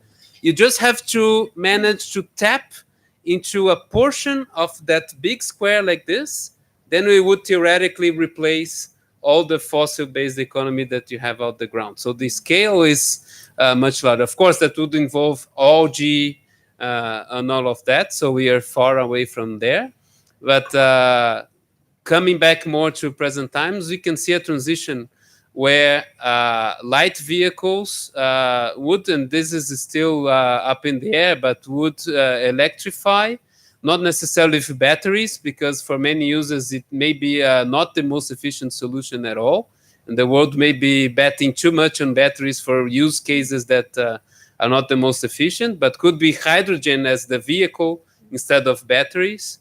And we can use ethanol, for instance, in an electric vehicle powering a fuel cell. So this would be the best of both worlds. So the energy density of liquid fuel, much larger than a battery, with the efficiency of a powertrain in a vehicle. So that would, like Professor Suani mentioned, there are already test cars with this technology. So, but anyway, electrification will be slow in vehicles, and we have to implement biofuels to use existing vehicle fleets in time. And over time, and you are right, so you have to move bioenergy progressively towards those sectors that just cannot be electrified. So you cannot electrify a plane. You cannot put a battery on an airplane because you need 5 airplanes to carry the battery that would power another airplane. You cannot electrify ships. So the only way to decarbonize those that is technologically feasible is through biofuels. And there are advanced pathways of transformation. They are expensive right now, but they exist and have been certified that can move beyond the oil-based pathways, which are not so. They are the easiest ones right now. So soybeans, everything that is oil-based biomass can be turned into kerosene for jet fuel, so more easily. But in the long run, there are pathways that can use cellulosic materials or even ethanol and convert it, alcohol to jet, technological pathways that can produce this out of agricultural residues and even urban residues in the future. So all of this is on the cards here. So it's definitely not going to end. Camila. Thank you. Thank you for the question. So in the benefits of time, long story short, we're going through a public consultation to discuss possible regulatory changes for distributed generation in Brazil. Changes are to be announced by the end of this year. So it looks like things will change. However, it's very difficult to say how it will go, how it will be implemented. I mean, there's 8 different alternatives that were put forward by the regulatory body ANEEL. The industry has been very active, and also public opinion has been very active. I believe this public consultation was the one that received the most contributions from the public regarding the changes to the regulatory framework. The concern of the regulatory body is that the distribution companies are not being compensated for distributed generation, especially distributed generation that's remote, and it's not being, a consumption is not taking place at the same location where generation is taking place. And then the triggers for the regulatory changes to be effective and the alternatives themselves for this remuneration for the grid are different if you're a project that has consumption at the same location as generation and remote. So long story short, I believe there will be changes. There will be impact for distributed generation. It's difficult to say how much because we don't know which alternative will be chosen. But in the longer term, solar PV technology costs have been coming down very quickly, and the projection is that they will continue to be coming down. So I think solar throughout the world has been a success story in terms of growth because of its own terms of reducing costs, historical and projection. So in Brazil, this will not be different. Regulatory framework may hamper growth. So we haven't penetrated at all the energy matrix in Brazil yet. We're very, very small. So we believe as an association that these changes are too sudden or too soon to happen for such a young industry. But I believe, yes, things will change by the end of this year. We will know what the changes will be, and there will be impacts. So we're waiting to see how much of this impact will actually happen in the industry. Thank you. And the gas question. Yes, I had one question that was directly addressed to me, and there was one comment regarding oil subsidy. I can take those two. But I hope we still have time to get some of our fights with our friends here. We do have a home for nice fights here. I would choose two, but let's answer the questions before. Yes, oil subsidies. Yes, oil subsidies are there. We saw the numbers. The World Bank also published those. It's not easy to get rid of those. Whoever was in Brazil living the diesel strike know what may happen, you know, when you try to get rid of a subsidy when you are not prepared for that. You know? When you are in the middle of a recession with overfleet of trucks, with people living almost dying, the trucks drivers living in a very tough market, and then you try to get rid of the subsidy in this bad moment, you see what may happen. You may have a similar situation if you try to get rid of the LPG subsidy for very poor communities. It's also, anyhow, I would say that Brazil has been working pretty much well.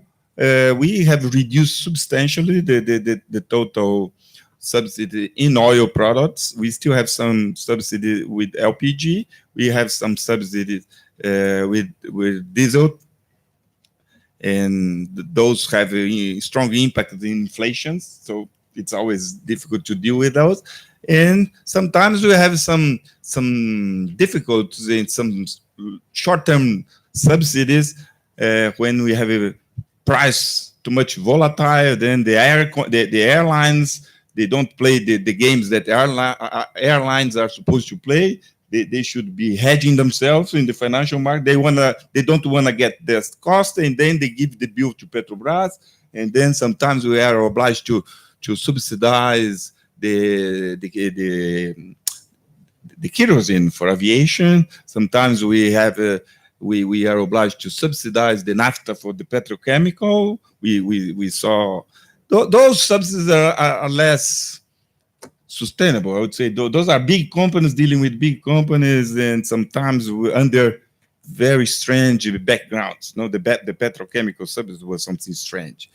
Anyhow, not easy to get rid of that. But despite that, I would say that when we come to gas, as our friend he put, I would say that we still need a subsidy.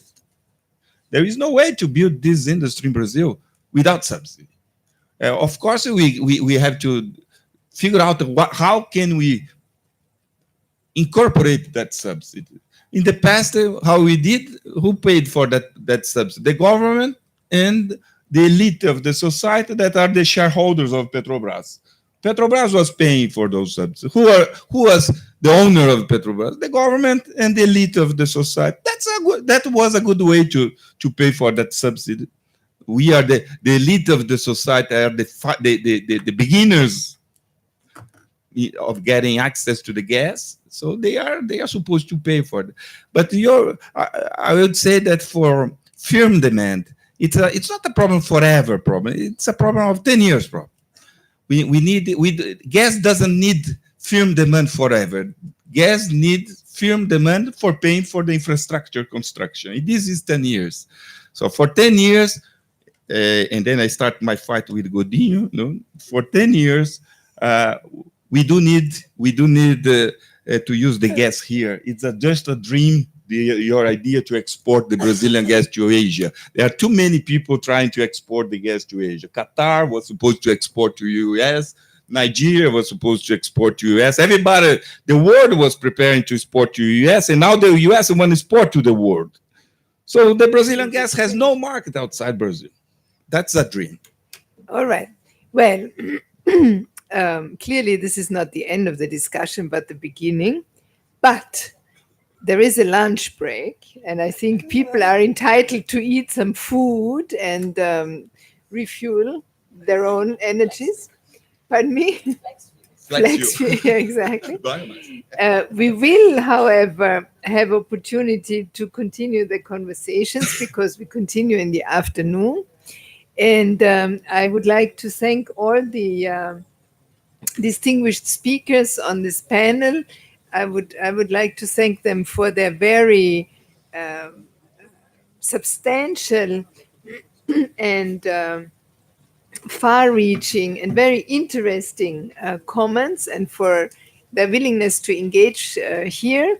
And I look forward to seeing all of you and more in the afternoon when we tackle issues that have to do with cities in a particular way. I believe that this will be a very interesting panel when we talk about the role of cities and regions in the energy transition, because as we have heard, it is cities and regions, subnational entities that are driving the change in many areas. And I think the city and the state of Sao Paulo are very good examples to demonstrate how this is actually happening. So see you all at 2:00. Thank you.